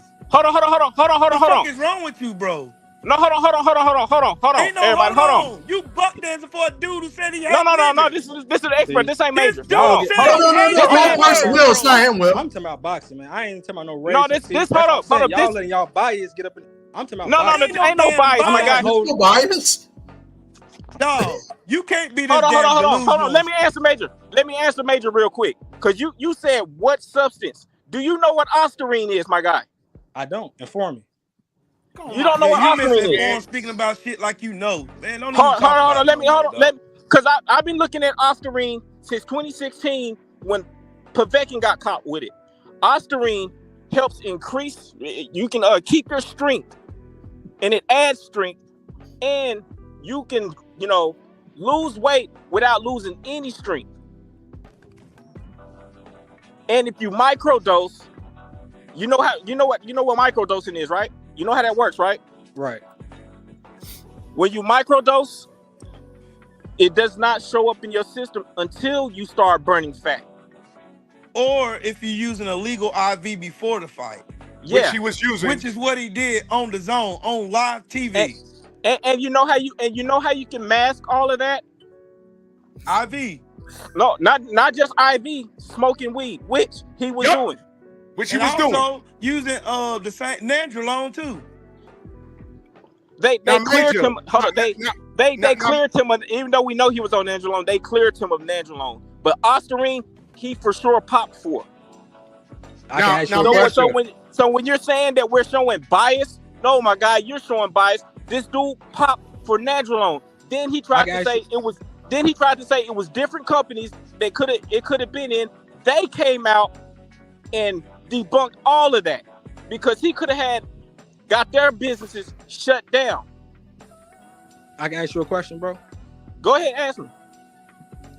So let's say the beginning of or the end of 2025 or the beginning of 2026, something like that. Let's say they have a rematch, right? Let's just say for the sake of this argument right here, let's just say that Ryan Garcia, he don't pop dirty, everything's fine, right? Let's say he go out there and beat Haney again. What will you say about that? He barely beat Devin Haney. Hold on. That's an easy question to answer. Everyone stop. I'm gonna stop, but I'm gonna answer the question after you say this. Major, when did you find my channel? About 5 hours ago, bro. Okay, let me bring you up to speed. That fight happened April 20th of 2024. I left the country. I was on vacation. After the event, I was there. I got in the airplane, went to St. Martin. I got a phone call. Said, guess what? I said, what? Said, yo, don't say nothing yet, but this kid popped. I said, don't tell me that because I don't want to deal with it. I don't want to deal with it. I hope everyone's wrong. I hope VADA's wrong. I hope the commissions is wrong because I don't want to deal with this shit because I know what comes with it. And unfortunately, that kid cheated. The last thing in the world I wanted was for Ryan to pop dirty. Because I know what that means in boxing. It means somebody's trying to kill somebody, man. I take this shit very seriously. I got on Tyson Fury's ass for cheating. I got on Dillian White's ass for cheating. I told Jarrell Miller to his face and said, bro, you upset me. You let me down, man. That was supposed to be you beating the shit out of AJ in our city. And you had a whole pharmacy in your fucking bloodstream. He said, I got you, brother. I got you next time. We dapped up and took a picture. I don't take lightly the cheating in this sport because you can die. That's what I'm talking about. So you're calling me biased. I just want a fair sport. That's it. I didn't want to deal with this. I wish Ryan wasn't dirty. But then when we found that he was dirty, we also found out he's a fucking racist. Hey, Drew, can I say something? I have a feeling that these dudes are trying to make every excuse possible to try to excuse that performance from Tank last night in the face of Lamont Roach. And BFTB said what he said on his live stream last night absolutely made sense. Lamont Roach was the same fighter that he was before he fought Tank. Tank been fighting so much competition that was lackluster, that was custom made for him because that's how Floyd and everybody moves him around. And all these people, these glory hole fans now are now just making the sport even more terrible. And then on top of that, you go in there against Lamont Roach, who got beat by Jamel Herring. He got beat by Jamel Herring. And you turn around and you sitting over here trying to condone cheating in boxing? Like Ryan Garcia right now, like Devin Haney's record is 31-0. At the end of the day, I don't care what no opinion say. These are facts. Facts are facts, and facts don't care about your feelings. I'm confused as to how Major doesn't know that Ryan Garcia took a canister of perfect amino and super carb and sent them to a third-party company. The company said, yeah, there's ostarine in the product, but surprise, surprise, the canisters were open when we got it. Which means Ryan put the fucking ostarine in it himself. We debunked all of this in real time. Yep. He blamed the ashwagandha. They said, not us. He blamed perfect amino. Not us. Super carb. Not us. He did all of this stuff. How do you not know this? See, You're asking me, how am I going to feel if Ryan gets the one up on him? Guess what? I'm going to feel just how I feel today. At least he got him clean. Clean. I'm about the sport. Didn't Stormy just say love the sport first? If he lose, he lose. But what is that? Is that a testament to what Ryan is doing? That he had to cheat? That he had to come in overweight? It was never about a belt. He couldn't lose to another black man. And that's a testament to who Tank Davis is. Because he celebrated that. Same time, he barely beat Devin. On ostarine and overweight. He barely beat him. Now what would you have said, Major, if you found out that Devin died later on that night, had a Gerald McClellan moment, but worse, so he goes to the hospital and dies, and then you find out that the kid popped dirty? Would you be still standing in the pocket saying, well, I don't know, because Bada and Victor Conti and the New York State Athletic Commission? What would you say? You asked me how would I feel if Devin loses clean. How would you feel if Devin went home and died and Ryan popped dirty? How would you feel? That would have definitely changed the whole dynamic, 100%. All right, so he popped dirty, brother, and then he lied about it and still got caught. He popped dirty. I ain't got no reason to lie to you. He popped dirty, and then he lied, and he sent canisters with drugs that he put in it. Oh, look, there's ostarine in it. They said, nah, those canisters was open. All of those companies were supposed to sue him, but they didn't. So all of these things that I'm telling you right now, real time, and you are standing in the pocket for this guy, and you have limited education as to what he did, let alone the racism, you couldn't have missed that. They need you on the ESPN, bro, because even they don't give out this much like detail. Why are you listening to ESPN for boxing? I never knew all of how you just went in depth. That info that you just gave, bro. That's not easy to find info for me. Well, where did you get that information? Because we all know it. Everyone here knows it. How do you not know it? That's a good question, bro. This is beyond me. Watch this. Do you even know who Daniel Kinahan is? Daniel Kinahan? Well, no, I don't. Okay, I rest my case. This is why you don't go to ESPN to listen to anything about boxing. You come here. You go to Stormy B Man, you go to Thomas, you go to anybody. So who is that? There's no real boxing media anymore. This is what we We got. are the media. We're the boxing This media. the real boxing media right here. Yeah, We're the boxing this is media. what we got here. Because what's So, being displayed, bro, I seen so many articles that said, and it looked like real official articles that said that, like Ryan, they thought one thing, but it got tracked back. Somebody, I've seen real articles. People Who's writing those articles? Where? What websites? I don't know. No, I'm saying Inquiring Minds. I mean, which one? Yeah, no, like if you scroll up, Hey, bro, you got to consider the source. You have to consider the source. When I was in college, I'm a historian, bro. You must have credible sources. There are primary sources, secondary sources, etc., etc. You must consider the source. We got to stop this raccoon behavior. Take the raw off. We must stop this raccoon behavior. Take the raw off. You're not acting like a black god. Shouldn't he be banned for life then? He should be. He should be. Well, what's this? Watch this. Devin is a black man with his father in his life, and he's a Muslim. And Ryan Garcia went on a racist time. He got caught red-handed. He never apologized. What he did do is start talking about, I want to dig up George Floyd, kill him again, and join the Ku Klux Klan. I don't know how this man's not canceled. And he said he hates. And you defending him. You said who said that? Ryan Garcia. Ryan Garcia said this, man. I never heard that, bro. That's what I'm trying to explain to you. This info that you Hey, bro, that's why. That's not that's not what's being displayed by the sport, bro. That's all I'm Okay, saying. brother. Here's what I implore you to do, and don't go run into some channels that got 100,000 subs and stuff like that. Those niggas be full of shit too. Niggas with their eyes bucking out of their head with tacos on their head. That nigga ain't shit. He's been on the take like a lot of. Did you see Lamar Roach clown him at the post? Lamar Roach clowned him, and yes, I'm talking about a show based on adolescent. Yeah. Lamar Roach just dug in his ass. 304 biz. 304 biz. 304 biz. Said, hey, hold on, y'all. Hold on. I was fucking with him. Shit. Now the motherfucker said the hair particle test is gonna exonerate Ryan Garcia. Press 1 if you stole it. That stupid motherfucker. That hair particle test. You can look this shit up. Wow. They say the piss test is more advanced than the particle test. What the fuck? Why did he even make that up? I'll tell you why. Money, clicks, views. He has a lifestyle to support. I have a fucking day job. I make good money from YouTube, but they can snatch this from me tonight. I'll still go to work tomorrow. I'm good. But these guys are full of shit, and they're pushing an agenda, and they come to us, oh, you're pushing a narrative. You're pushing an agenda. I have not lied on Ryan Garcia, not one time. I've not lied on Tank Davis, not one time. Not once. And the fact that Tank Davis buddied up with that dude, that's what made me look at Tank like, yo, bro, what's wrong with you? You're supposed to be Muslim? It's called haram. That's fucked up.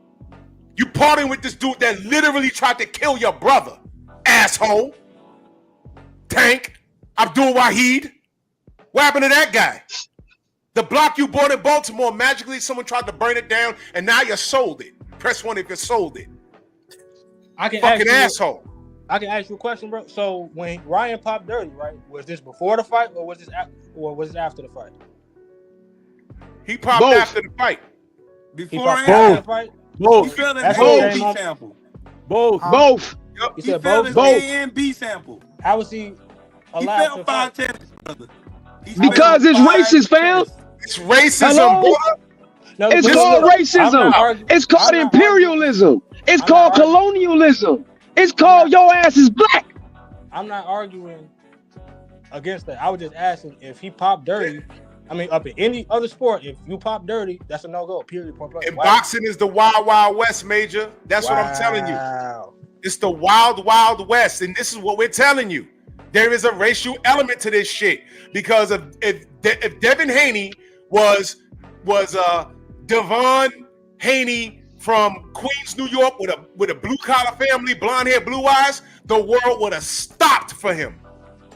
They still celebrate Arturo Gatti. You talk about the Hall of Fame? They still celebrate Arturo Gatti, and he was nothing but an ass whooping waiting to happen. Making movies of Mickey Ward and shit. They're making movies of Mickey Ward. Get out of here. Where's my Marvin Hagler film? Get out of here, man.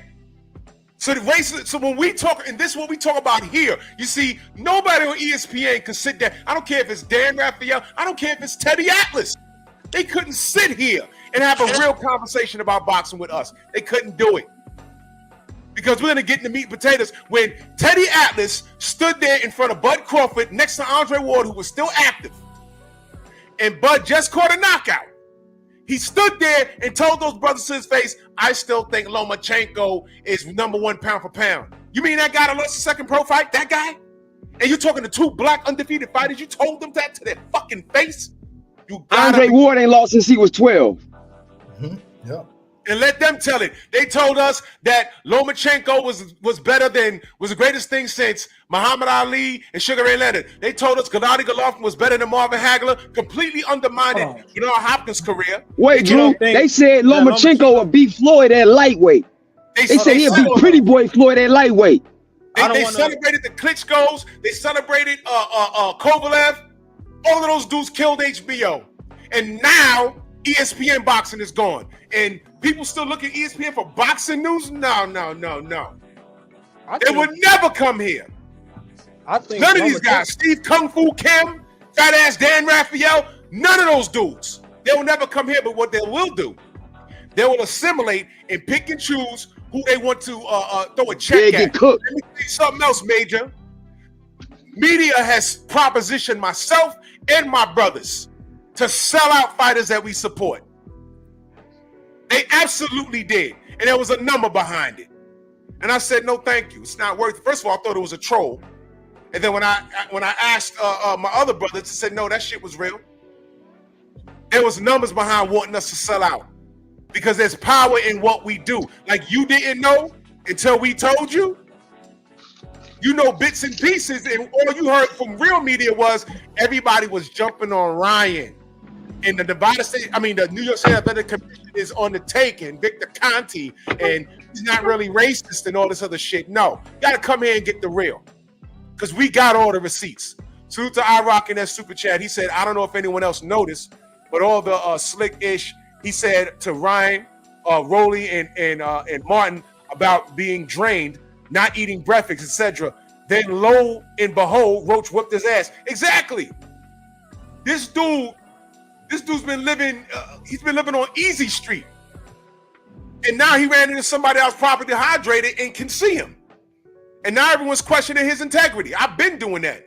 I brought back in that super chat. He said, let's not forget how Ryan kept pushing for the fight to be moved to Vegas because they have an acceptable amount of Ostarine and other PEDs, but New York State Athletic Commission has zero tolerance policy. Exactly, because we almost had a death in the ring. And the New York State Athletic Commission had to change how they did things in the state. Okay? And he's absolutely right. He kept trying to move it to Vegas because he was on Ostarine. And the only way you can clear it out is it by IV. And he used it, and the zone aired him using the elite in an IV. Rachel Jonah hit me up saying, yo, you see this? I said, wait a minute, is this old? No. He was using it in an IV, which is illegal.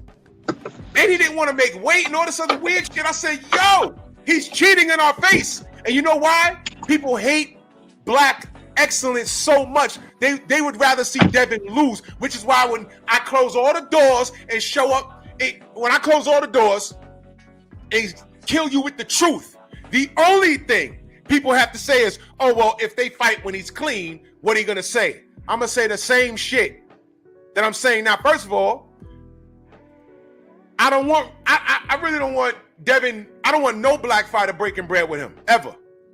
Because he's a fucking racist. I don't want no black fighter breaking bread with him. To fight him and get it back in blood is to pay him. Me, I'd rather see him get beat down in the street. There, I said it. That's what I'd rather, because he deserves that. I don't know how, wobble up. I don't know how Bill deals with some of this shit, but he's a professional. Me, I'm like, nah, you tried to kill my son, bro. And if I can't get to you, Ryan, when I see Henry, it's up. That shit is serious. I asked Henry. He says, hey, I told you Ryan was just trolling. I asked Henry. I said, it's trolling. a part of trolling is coming in overweight. He stared at me, didn't even answer the fucking question. They tried to kill that black man, Major. And you don't hear ESPN talking about that. All you hear is DHP bullshit. They just drag the name. Because they don't like Gail standing in the pocket for a son. They don't like Devin wanting to fight the best. But they accept a guy like Tank Davis. And why? What's the fascination? His light skin and tattoos and fucking hair. He hasn't done a quarter of the things that Devin has done. And if you let the fucking detractors interpret it, they'll make you think that Tank is the greatest thing to slice bread, and he's a Hall of Fame fighter when he told you belts don't matter. Last I checked, belts and accomplishments is what gets you to the Hall of Fame. Not money. This is bullshit. This is bullshit. Ryan is bullshit, and he lucky Turkey is given an opportunity. And I was about to say that. With all that being said, look what they're going to give him. They're going to do the biggest fight in Times Square here in my city, in New York, an outside event, and he's going to be the main event of that card. That's crazy. Man, and only in America, or only in this atmosphere, where a kid could do and say what he said about black people, and he committed a goddamn crime in the ring, we could get awarded with millions of dollars. And then when we get on here and talk about racism, then niggas look at us like we crazy. I'm talking about other niggas looking at us. Oh, well, you know, we shall overcome. You know what? I fucks with Martin Luther King. Even before he took a bullet, he said, yo, that was a mistake. We should have stayed segregated. Why the fuck you want to be around people that want to kill you every 5 minutes, want to lynch you? Not I. I understood that at a young age. I said, what do you want to be? Why do we want to be around these people and they want to kill us? See, sometimes kids will think very logical. This is logic. There is no defending Ryan Garcia here. There's no defending it. I don't tolerate any slander on Bill and Dev. I don't tolerate it. Fuck out of here. In the event, I'm not even going to talk up, if he beats him in a rematch. I got to see, and here's another thing that people don't, it goes over their head, but I'm going to drill this point. Ryan Garcia could be fighting Devin next. You know what Ryan Garcia said? Major, you know what he said? He said, I need a tune-up. The last time they were in the ring was against each other. Why you need a tune-up?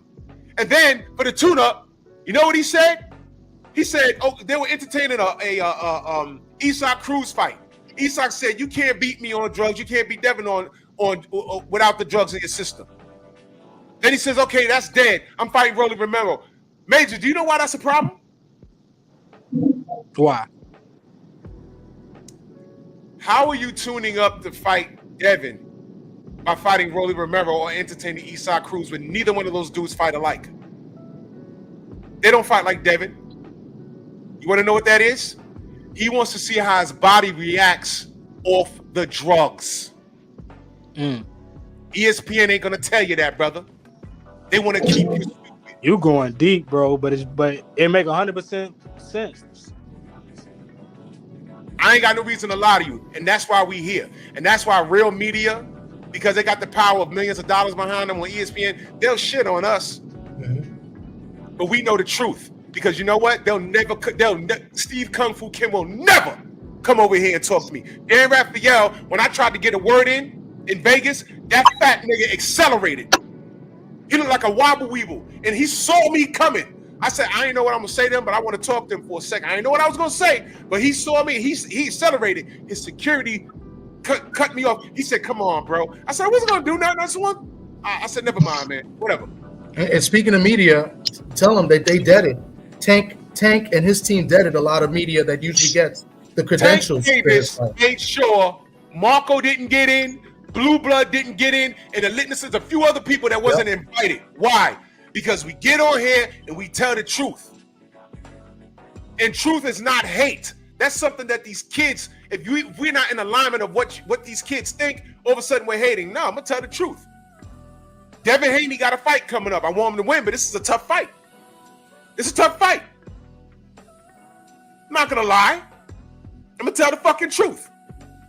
The truth will get you respect. I don't suck dick. I can tell you I'm not good at it, and I've never tried it. And I don't have no reason to try it. I'm not gay, but there's a lot of Tank fans out here that got calluses on their knees. It's ridiculous.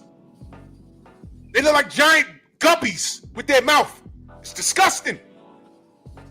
I'm not cut from that cloth, I promise you. Boxing is a scumbag business. Major, here's what I want you to do. Somebody put Scrapbook Boxing's link in the chat for me, please. I need you to go subscribe to Scrapbook Boxing and pick a video and just watch. It'll give you the exact history of the sport, of what black people have gone through. And nothing's changed but the money. Major, have you ever heard of the Black Murderers Row? No. Okay.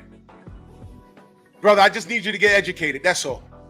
I just need you to get educated. Because if we don't change what happened to us in the past, we're doomed to repeat the same mistakes.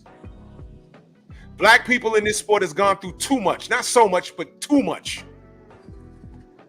And just because you got a few fighters out here that's made meals and they're celebrated, look, they put Tank to the forefront with his criminal record and braided hair and gangster image, and they cut down Devin Haney, who speaks proper English and has his father in his corner. And they've conditioned black people to hate DHP and love Tank and all of that dysfunction. It has been going on a long time, though. You know, like Mike Tyson was into a lot of different stuff, but I understand your point, though. Yeah, I just want the links in the chat. Black Martial Arts Society put it up. I just need you to get educated, brother.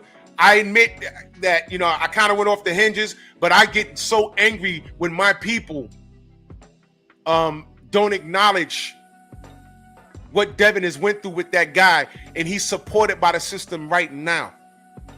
He's supported by the system right now, and it's an evil system, brother. It's evil. We shouldn't even, no black boxing supporter should have anything nice to say about Teofimo Lopez or Ryan Garcia. And the fact that Tank Davis sided with Ryan unapologetically, he lost me, man. He lost me, and that's dead up. His relative was on my panel agreeing with me, like, yo, I know why you feel that way. We're not on code, and it's a sad state of affairs. Brandon Shamar, that super chat, much love. He said, alcohol, weed, and IVs are diuretics. They mask the amounts of PEDs in the system. I believe Ryan been juicing since he left 135. Tank pointed that out. Exactly. Now, Tank said that he drained Ryan and did all this other shit because he knew it was cheating. Devin didn't do anything to him that Tank did. Ryan didn't make weight. He fought him anyway. He failed all these drug tests, and it's like, what the fuck? And then somehow Devin becomes the villain? And see, Major, what they do, when I'm talking about I'm talking about, you know, this Fugazi media. They try and latch on to brothers like you. You're young, you're black, right? You're well-spoken. We're going to feed you what we want to feed you about this Ryan Garcia thing. But I challenge you just to get educated about everything. I challenge you to do that because they're going to take advantage of you. And that's why I get so annoyed when I hear all these niggas running around on YouTube. Oh, DHP. Oh, Devin's a fake thug. Let me tell you something. When I was growing up, to be a thug was a bad thing. That's how my dad raised me. You ain't no thug. Being a thug is the thugs got shot at. The thug, there's no pension plan in being a thug. Thugs don't make it. And they're celebrating this dumb shit from Tank Davis and his team in Baltimore. Oh, he's from the trenches, and I don't give a damn about any of that. I'm tired of my culture celebrating ignorance. That's why Ali is the greatest. Like, honestly, the college graduate that comes back to the hood to say hello, they don't throw no party for him. They throw a party for the dude that did a 20-year bid. He gets the party. And it's disgusting. It's disgusting. And that's real life. And it spills in the boxing and how we treat it, and they condition us to treat each other like that. And it's disgusting. We have to do better. But I ain't That's gonna real talk about that, man. Go subscribe to Scrapbook Boxing. And he does a whole thing about how black fighters were treated. He's interviewed people from before we was all born. He's a true historian. Go subscribe to Stormy B, man. He's right here on the panel. This isn't no rah-rah, oh, I like this guy, so I'm going to talk bad about this guy. No, he talks boxing. It's boxing. That's it. No foolishness over there. Go subscribe to my brother Thomas. We talk about the sport. There's no D-blowers over here. We talk about what's good. We talk about what we have a problem with, and we don't care who it is. You understand? This is what it is. This is what the sport is about. Well, I've been flapping my gums. Thomas, let them know how they can find you, brother. What's good, guys? Yeah, I actually just came on here to talk about the kind of like the officiating, the refereeing, and what's wrong with boxing, but didn't really get into it. But everybody was pretty much on point here and all agreed in what we saw last night. I was just going to use an analogy as in, what Roach had to go up against is when, on baseball teams. Let's do this for Thomas, Drew. Let him share on that. You know what, Thomas? Go ahead and cook. Go ahead and cook on that. Yeah, I'll keep it simple. It's just like an analogy as well. Type something in the chat so I can rent you, brother. Yeah. Type something in the chat so I can make you a moderator.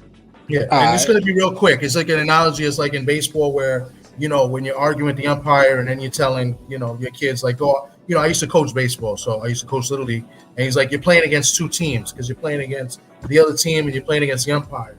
And that last night, basically, Roach was going against three teams, and he was going against, Tank. He was going against the ref and the judges. We didn't get to go into scoring, but two of the three judges in that fight gave Tank 5 of the first 6 rounds of that fight. Like that's insane. They gave Tank 2 rounds 2 to 6 in the first 6 rounds. That's insane. 2 judges, the exact same scorecard. That has to be looked at as something kind of fishy.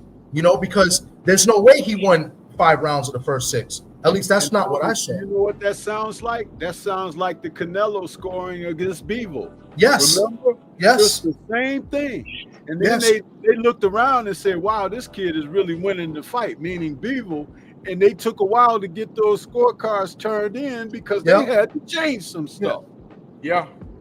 So that's what I was just wanted to bring up. I wanted to talk about that and then talk about not only they missed the call, that was the obvious, but how when Tank was complaining pretty much in the middle of the fight, where the ref Willis, who I've been complaining about Willis for a while now, right? I know Willis is a good ref, but he has not been good the last year and a half. And me and Drew saw him in person when he fought our guy from the Bronx here against the Irish kid, Kalen Walsh. That's a totally different story. But he was complaining to Willis, and Willis stopped mid-round and warned Roach for something Tank said, not something that Willis saw. Because usually when a ref gives you a warning, it's something they saw. A punch me on the head. Hey, I saw that. Next time you do that, I'm taking a point. Or this is your warning. Oh, your low blow. No, he did it because Tank told him and complained about him. And usually when that happens in between rounds, they'll go to the corner and say, look, hey, guys, they're complaining about this. Watch it. I'm going to look out for it. Not, and that's what they usually do. Not because he told you to go ahead and do that.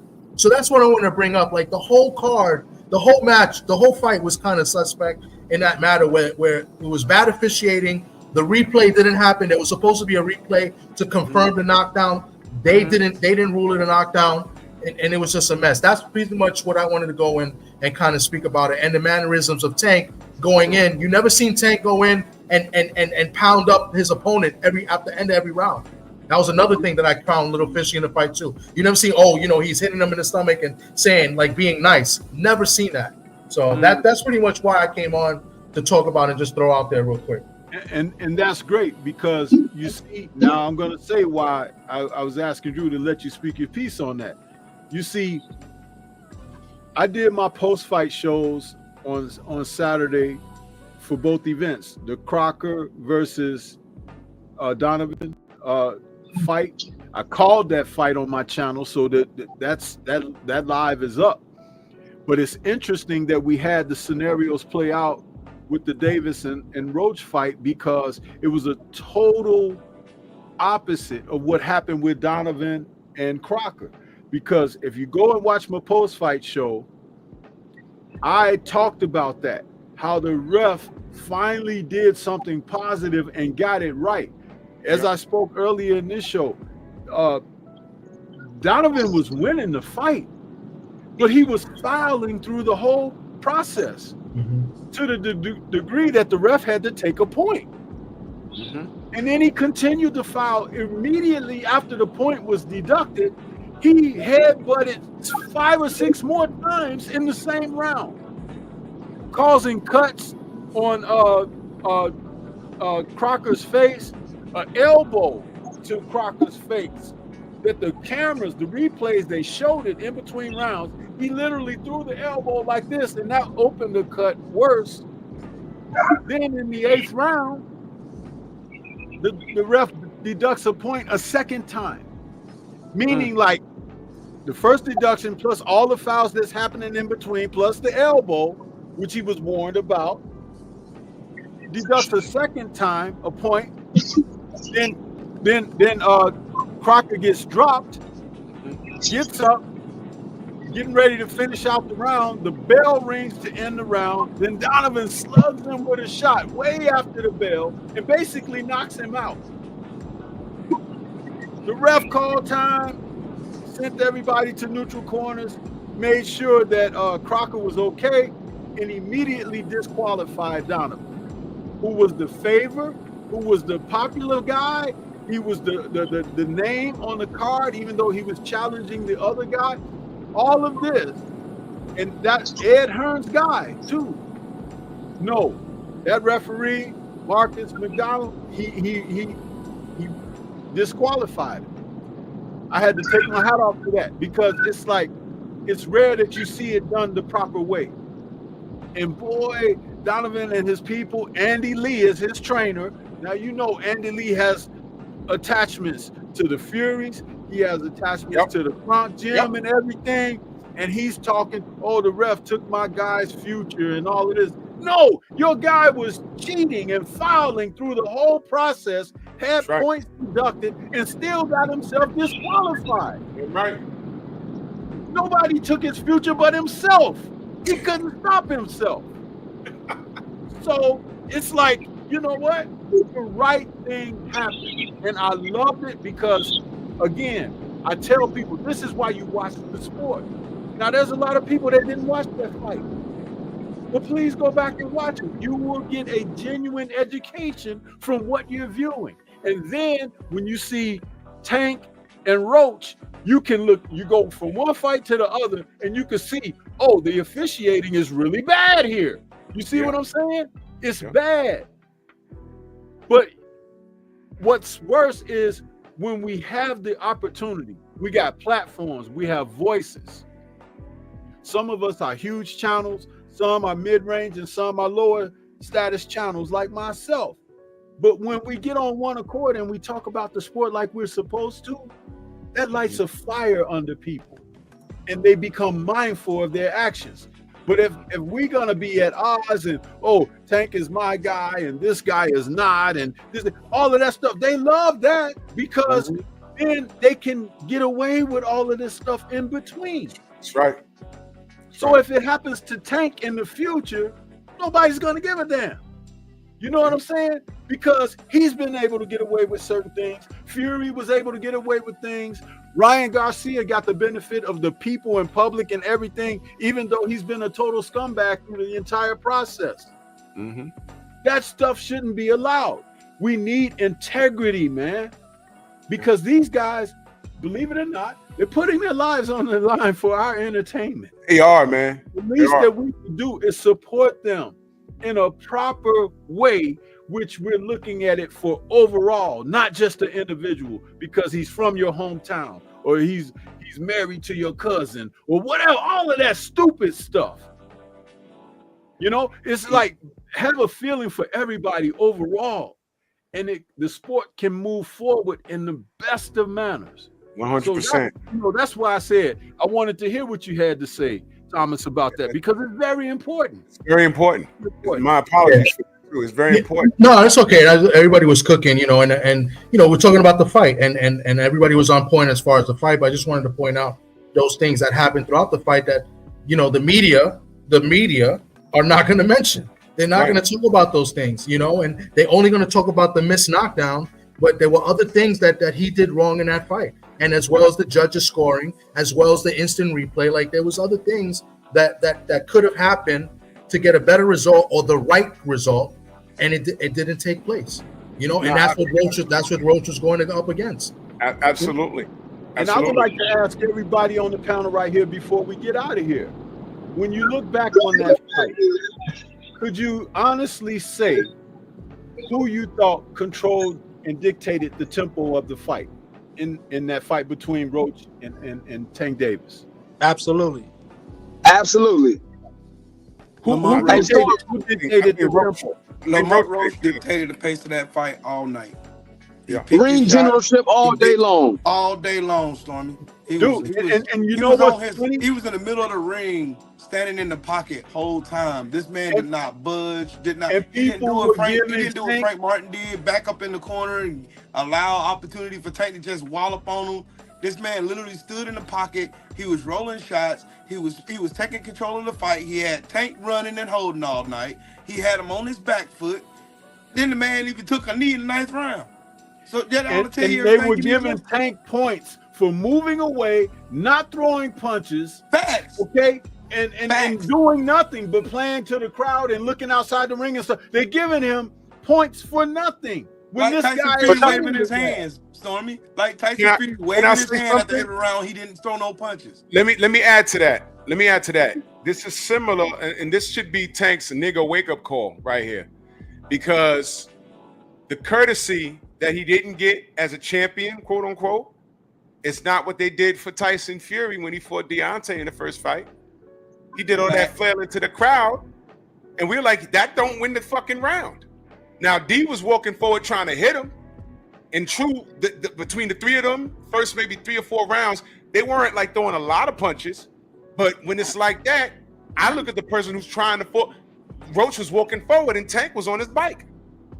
Something that people say that Shakur should be penalized for, being on his bike. You understand? And that's crazy. That's crazy. So, what kind of fans are we? But salute to the general. I missed it because I had another window up. He said, "Man, I wish I had time to get on here." He said that man is sick. We just learned that the brother Major, and I want to commend you, Major. Thank you for showing up and expressing your viewpoint, because it turns out that it's very important, because they look for gentlemen like yourself to try and manipulate, like, you know, half of what's going on, and they try and keep you in the dark. You know what I mean? That's what they try to do. So I'm actually glad that you showed up. There's a lot of things that I revealed to you about the Ryan Garcia stuff that you didn't know. I asked you about Daniel Kinahan. I'm telling you, this guy, Daniel Kinahan, Tyson Fury, that whole shit is dirty. Everything's dirty. And ESPN, they never mentioned that man's name, but they were in business with him. That's why they're not working with Top Rank right now. And people ain't gonna say that. And that just made the paper the other day, the New York Post. You understand? So, I mean, the people, there's too much, we have access to too much information not to be aware. Not to be aware. So that's why I told you to subscribe to Scrapbook Boxing. Subscribe to Stormy B, man. He's what I call, amongst, you know, what we do here, he has the most, in my opinion, the most intelligent eye for the sport, because he's a trainer. You understand? So he knows things. Like, I'll watch something and he'll say, well, did you see that? I'm like, oh, nah, I missed that. You know, so I turn to him for things like that. You understand? So he knows what he's talking about as far as, you know, things going on the inside of stuff. Like, like, I don't know everything about the business inside. I'll go to Tay Jones, because he'll know some things that I damn sure don't know. And we've built relationships within our network in the industry where we know stuff. Like, we can call Bill Haney. We have access to Deontay Wilder's team and things like that. So we learn things. I never say that I know everything, but when I know some stuff, that's why I don't do the debating thing on here, because people turn to children sometimes. But I'll never lose a debate if I end up in one, because I don't argue things that I don't know about. You dig what I'm saying? So it's always a learning experience, and I encourage you to get more educated and subscribe to the channels. Stormy B, man, Scrapbook Boxing. You can subscribe to me. I don't know which channel you're on. Which channel are you on, by the way? I think I'm on yours. I think. Is it Drew Titan LLC or Painful Excellence Podcast? It's a Drew. Okay, yeah, this is my boxing channel. I have 2 channels, that's why. All right. So yeah, so, you know, just tune in. Make sure you don't forget to type something so I can throw you a wrench. You know what I mean? You're always welcome. I put Stormy's link in the chat. You should subscribe to that. I got you, bro. It's in the private. I'm definitely check it out. Definitely. Yeah, bro. Like, I'm like young, bro, but I got an old soul. Like, I'm a real, like, I like to do my homework on history and what was before me and all that. So I'm a definitely. No, I feel you. I flew off the hinges because I for a minute I thought, I'm like, man, this kid waited all this time to start trolling. You weren't trolling. He disappeared. He wasn't trolling. He was legitimately uninformed. And old media looks for gentlemen like that. And they arm them with limited information, and they come to our channels and try and debate with us when they don't know the full story. And this brother really didn't know the full story. He really didn't know. No. He really didn't know the full story. I mean, everyone fell off. With that being said, my computer keep freezing or something, man. I don't know what's going on this evening. That's all good. So good. But Thomas, I'm not can find you, good brother. You can find me here on YouTube. I'm in the chats all the time, and TD Sports Talk. You can put my real name if you guys know my real name. If not, you'll find me. But I appreciate you guys. This was a good talk. It was a good chat. I mean, I could have went to the card last night. I didn't want to go because I was not interested in the card. I love boxing, and you guys know I always go to the fights when they're out here. But it was a good fight, and I think we learned a lot from that fight alone about the fighters and about officiating and just about the sport in general, and how dirty it can be. So that's all I wanted to talk about. I appreciate you guys having me on, and you'll catch me in the next one. Ready, man. Thank you so much. Stormy, let them know they can find you, good brother. And everybody can find me right here on YouTube. Stormy B Man is the channel. That's Stormy B Man, all one word in all caps with no cap. Definitely, man. Hard wins, man. Salute to you, brother. Salute, man. Hey, let me ask Stormy B Man one question real quick, Drew. Yep. Stormy, am I wild for having Roach winning that fight 10 rounds to 2? Am I tripping? That's what I had it. Oh, okay. I'm good. Listen, I got my scorecard right here in front of me, bro. I scored it 10 rounds to 2 for Roach. And I'm not ashamed to say it, because when I score the rounds, I file them and I don't think back on it. That's why I couldn't understand as I was listening to the live fight call by certain, brothers out there. I'm not going to put them on the spot, but, I listened to them. But it is my scorecard right here. I don't know if I can show it on the camera. I see it. Yeah. I see it. There you go. Thanks, Corbin. I appreciate you. See, I had to ask that. I had to ask because I had 2 homies that really know boxing that said, man, that's a Tank hater card. Listen, the 2 rounds that I gave Tank were rounds 5 and 6. Yes, my God. 5 and 6, and as the rounds went on, and I'm watching the action, I'm like, I'm waiting for Tank to do something. You know what I'm saying? I'm waiting, and I'm like, no, Roach is out front to me, and I'm watching it, and I'm not giving Roach rounds like mercy, let me give him that. No, I'm looking at the activity. And I'm like, literally deeper. Tank stopped doing certain things that he could have done throughout the fight to make it a closer fight. In fact, there was a moment where he tried to sit down on his punches and go at him a little bit or whatever on the inside. They trading and stuff. But Roach met him with that activity, and that stopped. It was almost like Tank said, I don't want that smoke in there like that. You know what I mean? And I'm not calling him a coward or anything, but what I'm thinking is he wasn't necessarily prepared to fight like that for the duration to make a difference. Lastly, and I'm sorry I'm saying this at the end of the show, Drew, because the people have fallen off and everything. But how about this? His trainers, Hunter and Calvin Ford, mentioned in the post-fight press conference that they said that when it was like in the later rounds, he thought it was the 8th round. Yeah, what? And they said, hold on, check this out. They said that the way they chalked it up was his conditioning because he thought, he still had a full tank to go. I disagree. I'm gonna tell you something. there was a little fight called Pacquiao versus Shane Mosley. Shane Mosley got dropped by Manny Pacquiao in the early rounds, right? Round 3 or something like that, maybe the 4th round. I don't remember. When the 8th round came around, going into the 9th, Shane Mosley returns to the ring, to the corner, and he asked his trainer, he said, "What round is this?" They say it's the 9th round. He didn't remember nothing after Manny had dropped him. That's right. In other words, he had a concussion. Is it possible that and Ford misread the fact that Tank might have had a freaking concussion, and that's why he took a knee, running around in there and looking all lost and spaced out? They did, Stormy. They did, Stormy. Stormy, you know what's crazy? It took Tank 3 hours to get to the damn post fight, bro.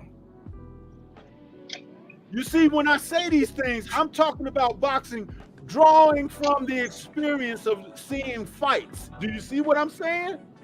I see what you're saying. Pacquiao. It happened. It can happen again. You got to know what you're looking at. So when Stormy, I ain't never seen Tank hurt like that. I seen him physically hurt 3 times. Yep. He got rocked a few times by Roach in that fight. And each time he grabbed him and held him and stuff like that, and almost to the point where one time he put like a grappling move on Roach. He hit him with his shoulder, Stormy. He hit him with his right shoulder. What I'm trying to say to you is this. His natural response is to keep going. Yeah. Because this kid been fighting since, like they say, he's 7 or 8 years old in the gym. And you know how they had the doghouse rules in Floyd's gym and all of that stuff, right? Which is not good for you. But I'm going to tell you something. I would never call him not a man for participating in this sport. Right. But you got to know when guys get hurt, man. Yeah. And these stupid trainers, I'm telling you, they keep putting guys out there. Tank could have been in a bad spot. That's right. And that could have been why his activity dropped off and everything. You see, I'm full of reason here. But it ended up the way it did, and Roach should have got the decision. But what if that young man was concussed?